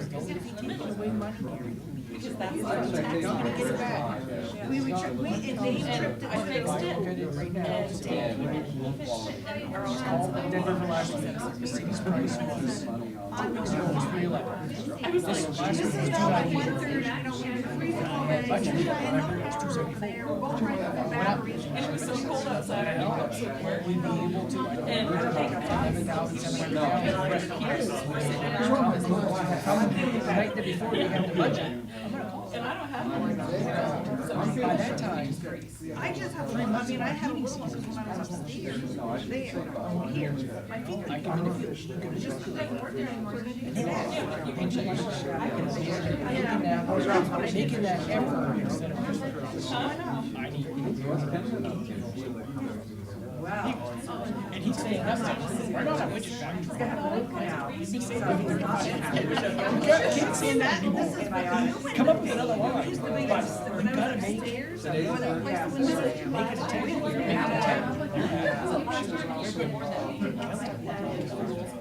Other than that, yeah. So it's rain outside, so decided to get ready to take it. Like, take it back.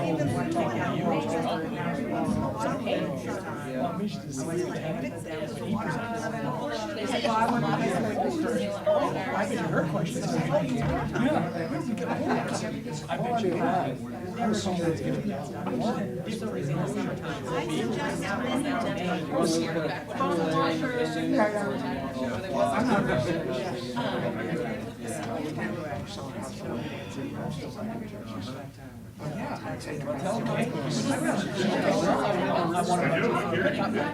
She's gonna sit there.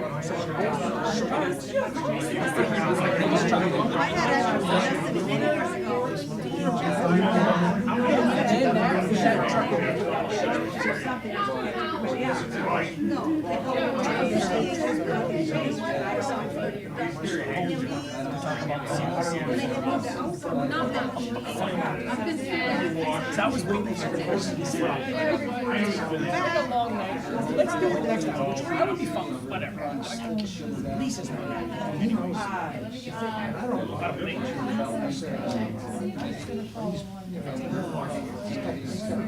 I don't know. Yeah. Absolutely. This is a long. Can I break this one? I don't know.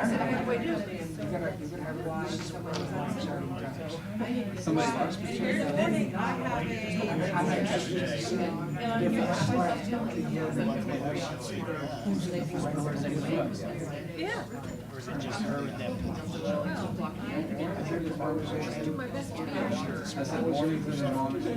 You're here in the morning, though, right?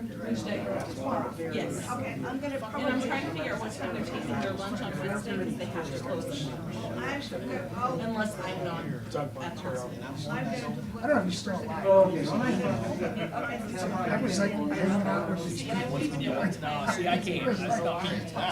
It's hard to believe. It's just, one of these is not me on Sunday morning, somebody swords. That's just how I eat. I babysat the Coffee in the morning. And then like, my injection, I had that all. She's got way too much. Wasn't a post. And anyway, welcome They are aboard. different. Did you find that it's Everybody cold did say down? welcome aboard. Thank you very much. And I hope you really cover things really well. I'm sure you will. So Melissa, public relations show for what university? University of Prescott. She'll be 70. You know what, I know. So I'm sort of wondering in the meantime, I've been involved in different things. Next 45 minutes.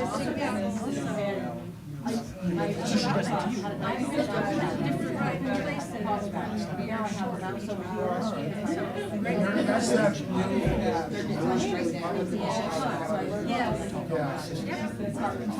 Tiny will tell you all. Yeah, I came in last Thursday, and no heat, that was my desk, right against the window, right there. We're taking a break. She does it with you. I put the curtain, it's like a show. You get a pyramid, there's no walls. I mean, there's two people right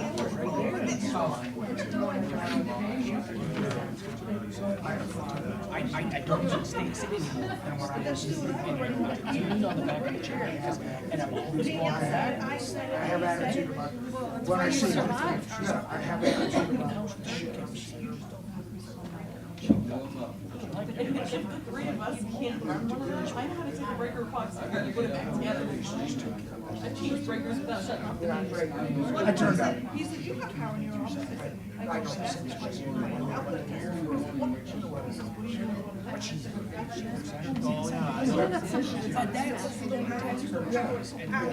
I find it darkly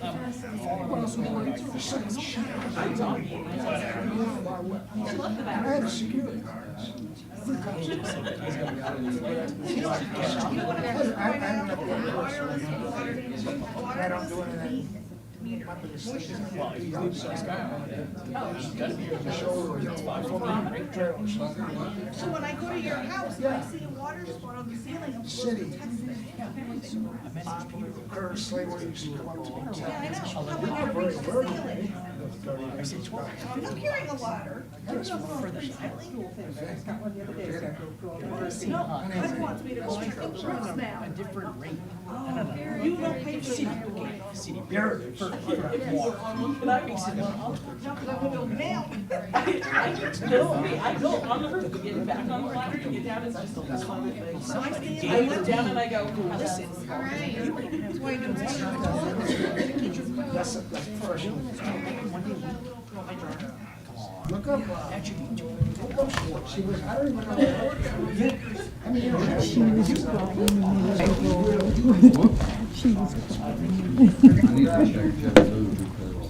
Sorry. Hey, mic's back on. All right. We ready to go, everyone? Thank you so much for your patience, but I thought a little break was definitely in order. Okay, moving on to part 2 of our evening. Okay, up next we have Lisa with Caribou Housing Authority. Oh, take your time, take your time. I got kids that are calling, need homework done. For those of you who don't know me, I know there's a couple new members. I'm Lisa Plord, Director of Caribou Housing.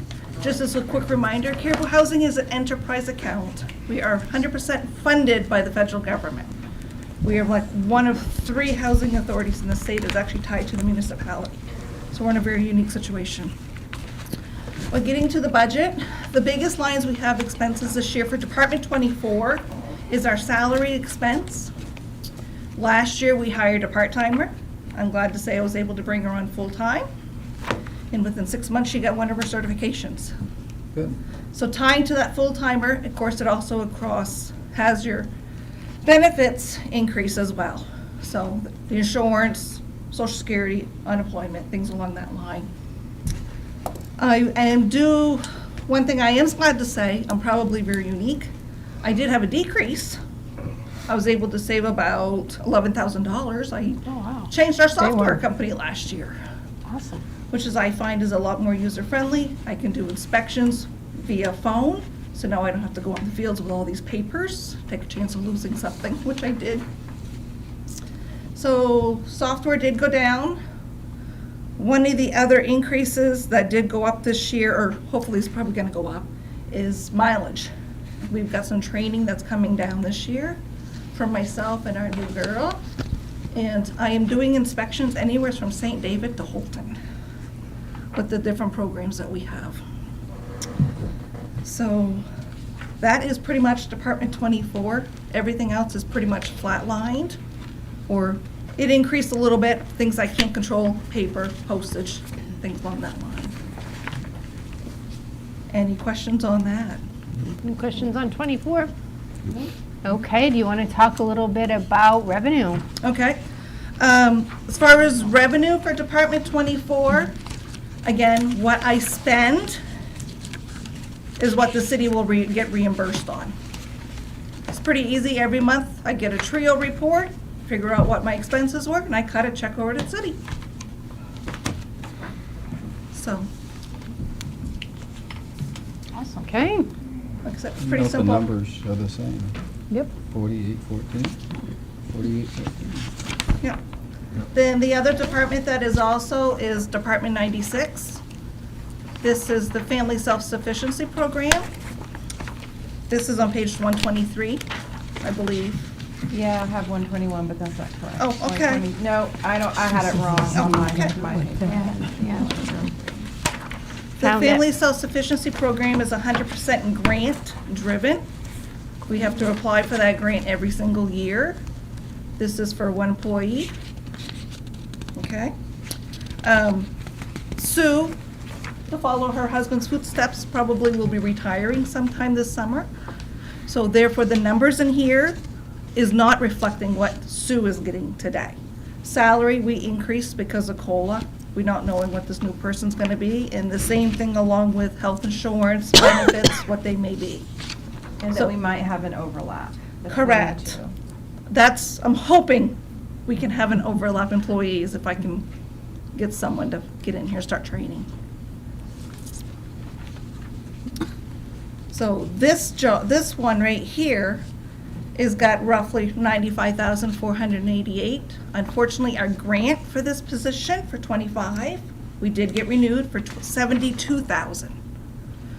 The expenses is higher, but we do have money in our reserves that we have accumulated throughout the years.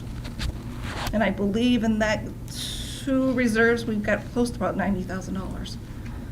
So, Can that just be kept indefinitely, or how does that work? Does it eventually go away? I know we've talked about that, but I the can't remember. reserves, Yeah, the reserve account. it's in the city's hands. It's money that we've gotten through the HUD government throughout the years. And to kind of get it off our books, which is HUD what tells us to do. We paid it up to the city and they put it in the reserve account for us. So it doesn't So yes, go it can be away. used anything. No, it'll always be there. For times like this, like when we, Yeah. when we're going to have a situation So where. this is, I remember why we were talking about Yeah. that was in a different, Yeah. I got it, okay. So if It's back in my brain. we can still fund the program during times of transition, or if something happened, they discontinued the program, we would have funds in there to finish out the year, finish out the bookkeeping. Yep. Whatever. Yep, perfect. Any questions? No, not for me. Nothing? Very Thank good. you so much. You can go work on homework now. Now, Gary, let's see if you can be this quick. Go, go, go. Mayor Beaumont, Councilors, Manager Thompson. Refer to the bottom of the page of Department 50. You want me to go quick? I've reduced my budget by $3,300. Any questions? Excellent. All approved. Awesome, good job. Okay, I know you guys saved the best for last for tonight. As previously stated, a few of the lines, obviously we can't control, health insurance and that type of stuff. Copier rental and all that all stayed the same. Moving down to heating fuel, I was able to reduce approximately $7,000. Called last week, our price is $2.98 a gallon. Hoping that come March, 1st of March, I'm gonna call again, see if we can reduce it some more, and obviously, our price would match all the other departments' prices. So if by that time, we're 3/4 of the way past our heating season, so we're hoping that we can possibly reduce that line again. My biggest decrease is the electricity of Teak Park building. We were in the wrong class. For a building that just sits idle, paying $2,300 a month was kind of out of control. So spent about 4.5 months with Versant figuring out what our problem was. We found out what our problem was. Since then, our bill is averaging about $300 a month. So going from $16,000 down, I'm fairly confident that $4,000 is going to cover us for that building versus $16,000. Again, I've got a few questions with Versant. Our rec center is a little high right now, might be in the wrong classification with that, so I've got to work on that. But again, we have a couple more, at least another month before the final budget's set. Water. So our water bill at the rec was being utilized with our splash pad.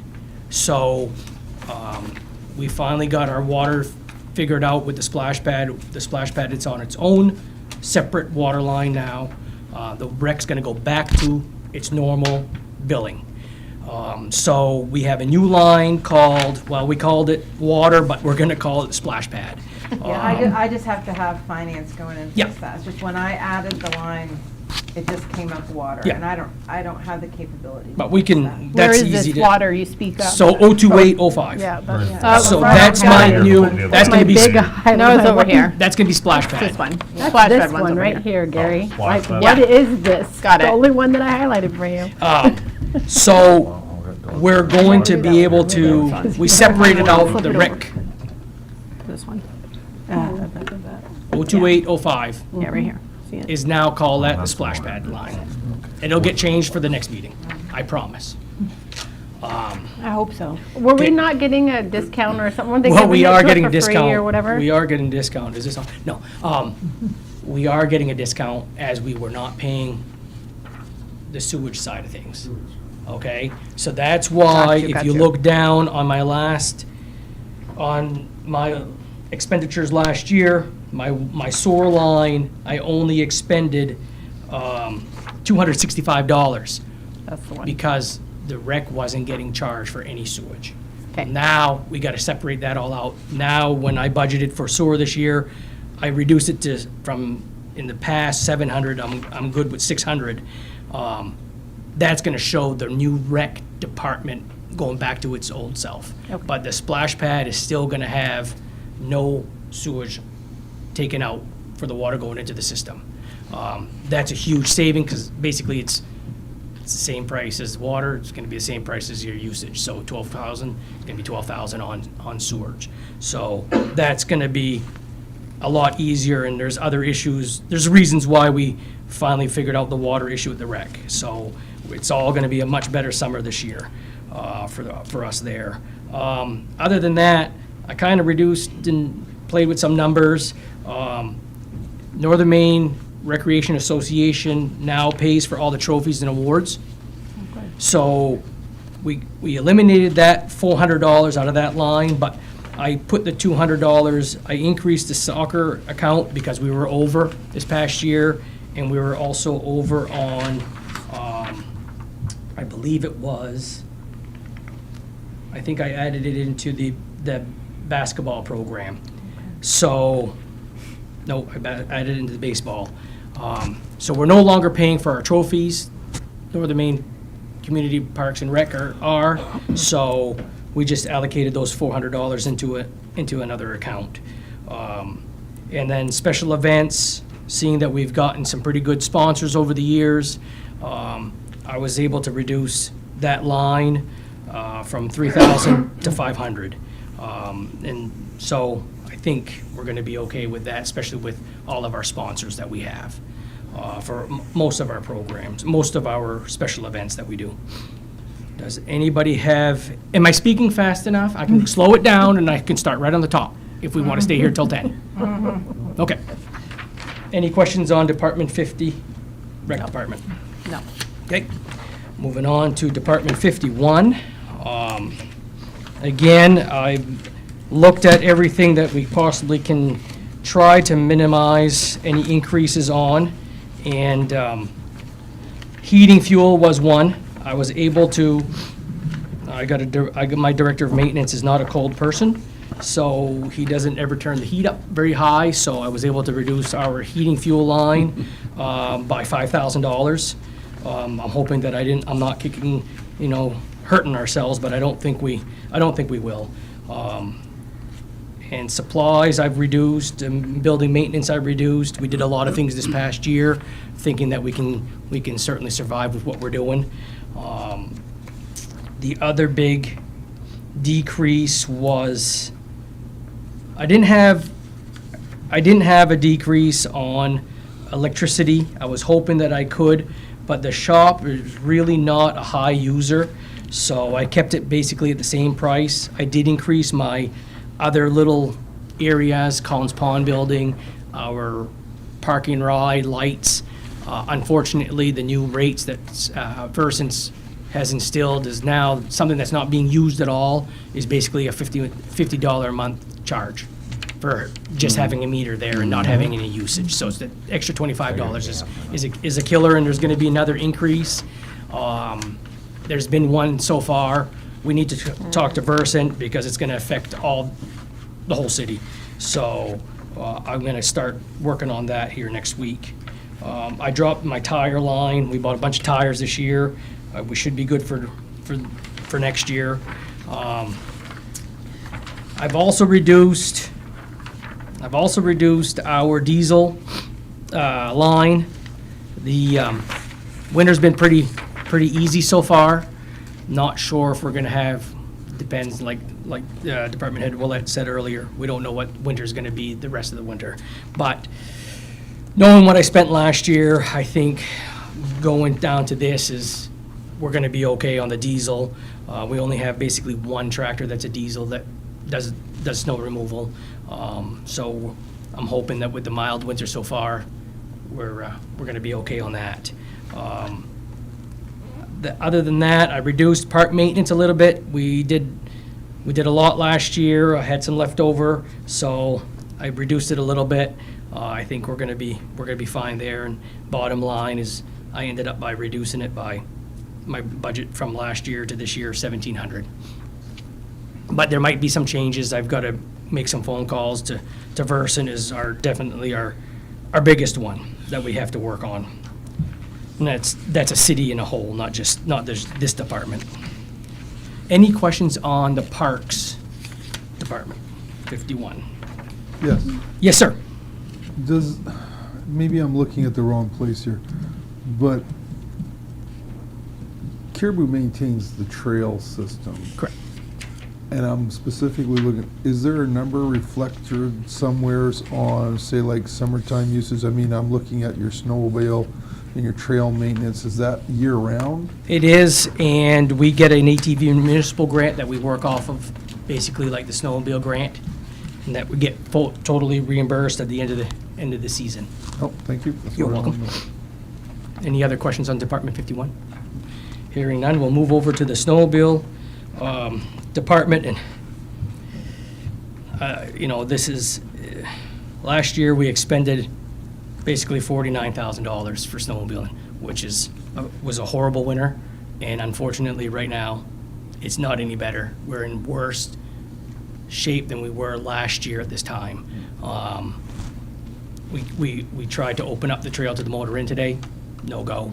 Tried to went over to Limestone Trail, ugly. So we're very, very limited on where we're going right now. So this department potentially could be the same as it was last year, not spending a lot of money. No hours means we don't get a very big grant back. So we've been pretty creative and making sure that we write down every single minute that we're doing something on the trail so we can get reimbursed. In the past, we did enough grooming that it took care of everything. Now, if I have to go bring a culvert somewheres, I'm writing that hour down because we need to cover everything that we possibly can for this. But other than what basically was the salary increases, because of the minimum wage, and our drivers are paid, and they do get paid minimum wage. We've cut this line, pretty much kept it pretty much the same as it was last year, except for a few little quirks with unemployment and workers' comp and that type of stuff. Other than that, I've kept everything the same. And again, we don't know what we're gonna get in the next couple weeks. And we're at the 1st of February now. Winter is really short after when February starts. The sun gets hotter, so it's a set. What's that? Yeah, for some everybody likes it, and others don't. The ones that really rely on winter recreation is not. It's not a good thing. Not a good thing. Any questions on Department 52? No? Okay, we're gonna slide into the revenues. Department 50 first, our rec department. Increased the rental income. Our income has been coming in pretty good. We've always got people that are calling all the time for birthday parties and whatsoever, marriages and funerals, and so we did pretty good last year, and we increased it $1,000 over this year. Program fees, our programs are through the roof right now, so we've increased that substantially from last year, from going from 35 to 9,000, so an increase of 157%. I hope that I hit the bullseye on that one. Is that based on higher fees, the dollar amounts, or is that based More on use. more volume of programs? More volume of programs, yeah. Yeah. Special events, we don't really bring in a lot on special events. So that's pretty much the total for this year. Last year, we brought in 15,600. This year, we budgeted for 22,100. We're not a big revenue maker. I'd like to be able to do more, but that's about all we got. Any questions on the revenue?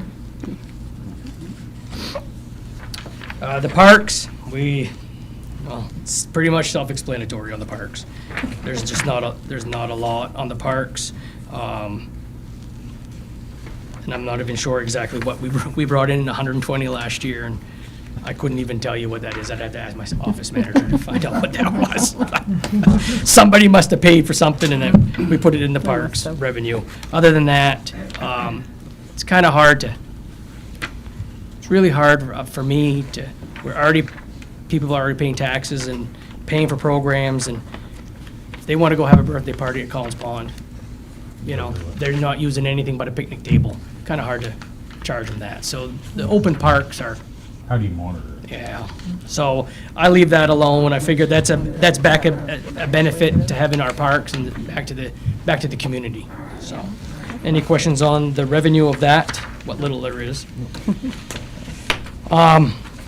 The other one is Department 52 revenue. We do have some. Hold on here. Wrong page. I guess I could look at the board. There we go. We have some miscellaneous income we charge to the businesses that we groom to. And there's a reason why it's showing up in a different, and I don't know if this is the platform to talk about this, where we put the money this year for the grooming access revenues. The businesses are paying for us to groom to them. I feel that if they're doing that, in my opinion, and if this is something that the council wants to change, that's totally up to you guys. But I feel that money that we get paid from these businesses should go back to the groomer reserve account to help offset the cost of a new groomer in the next 10 years or whatever. Yep. So,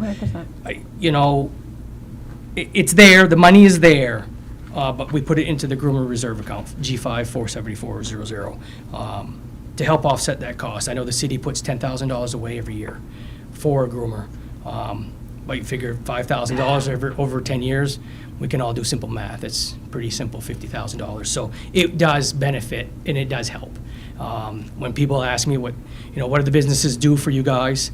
Well, this is what they do. They help offset the cost. And it does help out for grants. Now that the grant cycles are really looking at what kind of job retention are you doing with these grants and why do you need this money? So that's why that shows where it's at, but the money is in G5-474. The state revenue this year, my grant is for $77,000.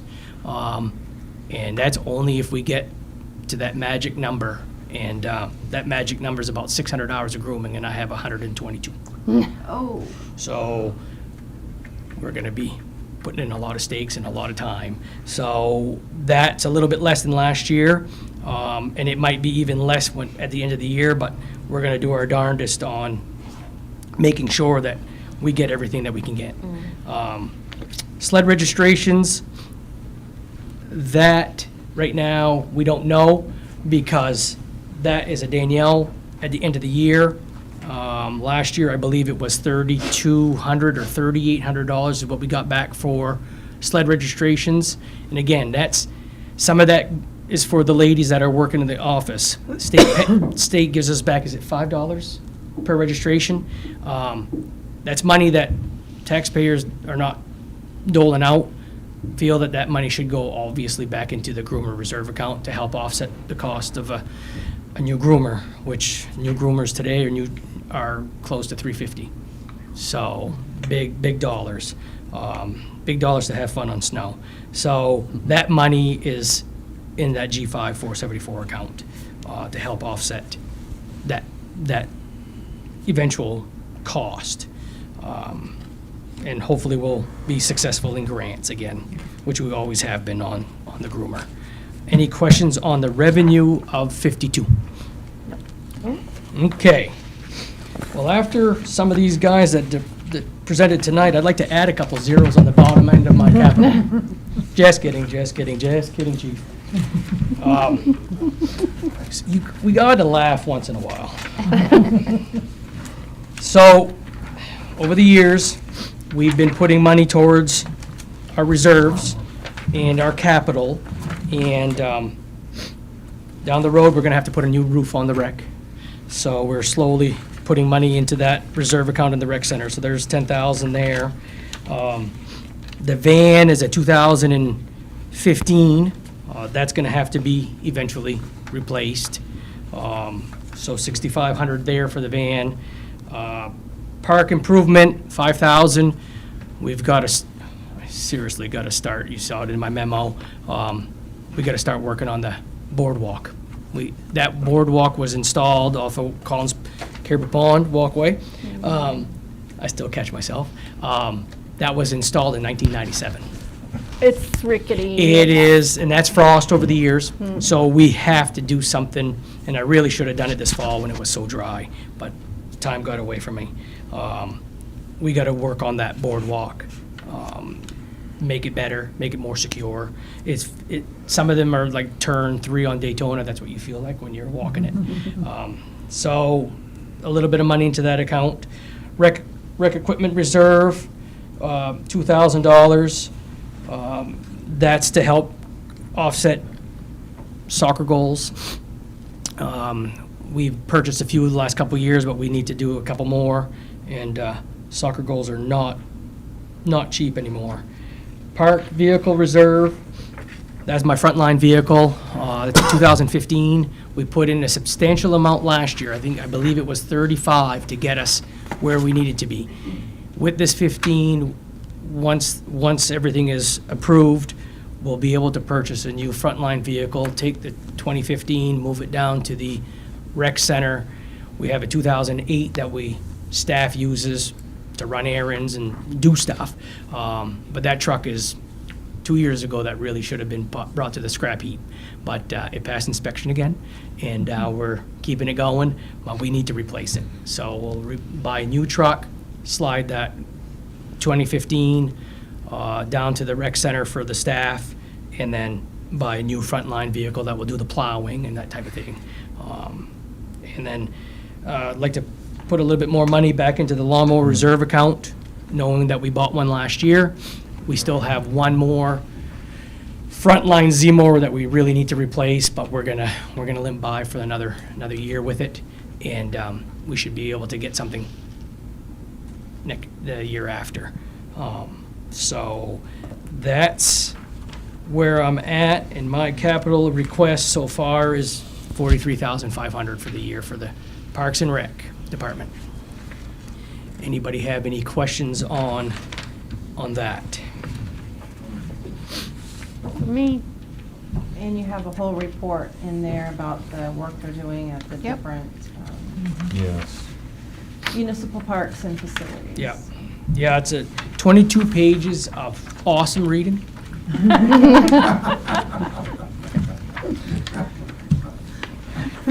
But I think it gives them a good idea of just the different things that We you're. do. Yeah, we have a few. We what do a you're few things. what you're trying to accomplish. And There's as this spreadsheet that is included in the package, and I think this adds up to like 65. There are some things that were not included in your list that are on the spreadsheet. And I'm just wondering what's the truth here. There's a $10,000 groomer reserve. That's the enterprise. Yeah, so yeah. so we don't have to worry about But that. that's every year out of the enterprise. And that was, when that spreadsheet was put together, that was Manager Marker that had put all that together, and I just move stuff over on that every year. So that's not from the capital, that's gonna come out of some kind of enterprise. Yep. And then there was a 6375 camera upgrades at the rec center, What year was that at for that? 2025. Yeah, That's out? yeah, Okay, so we'll cross that out. yep. And then auto scrubber replacement. Yeah. Take that out. Gone. What you got, Councilor Bagley, my sheet that you got in front of you, that's what I'm asking for. That's what Not one on here, that, yeah. That's what Those it are, is. I must have overlooked some of those lines, and my bad for. Probably have this in the workbook you sent It's- me. yeah. And I just thought it went with this. Yeah, so, That's all right. my apologies. No, that's all Well, right. no, you had sent your capital thing. It was probably me. Like a bonus document, Yes. extra. Thank you very much. Thank you, Gary. Thank you. Good job. Can I ask you about the organization? Oh, it's not. No, I just want to know that $2.99 for the one. Okay. I don't, because I don't get that. How do I get that? What's that? Where are we going now? All right. Oh, they get a different rate. Okay, I wondered about that. I didn't know. Okay. All right. We're going to come back this way. All right, so item number 11, old business. We don't have any old business. No. I have any, right? Huh? I'm joking. It's always We old could business. find some. We could find some. If everyone wants to Dig it stay up. for a while. Dig it up. Something. Okay, item number 12, reports and discussion by mayor and council members. Counselor Bagley? Nothing, thank you. Also nothing, thank you. Went to AWS Friday, first meeting there, really no updates, I'm gonna do some orientation, new to me. Interesting committee, capital budget, I think we're doing that, on Thursday at 3:30. Yes. We'll start on that, and I would just like to point out, on the budget, I will continue to work towards the fiscal year. I know I'm not gonna get a lot of traction on it, but I will keep bringing it up. That's what I have to say. What goes out there? Anything for you? I'm all good. I'm fine. All right. Well, I'm going to follow suit, and I'm fine, too. Okay. Next regular meetings are February 10th and 24th. We do have an executive session on the agenda for this evening. What are the wishes of the council? I move that we go into executive session pursuant to 1 MRSA subsection 405.6.d for fire department. Anybody want a Do second? we have a second on that? Yeah. Somebody. Okay, motion second. Discussion? No? No? Bagley? Aye. Kelly? Aye. Lovewell? Aye. Smith? I hope I didn't miss it. Terrio? Yeah. Watson? Yeah. Aye. Aye, motion carries. Okay, well, thank you, everyone.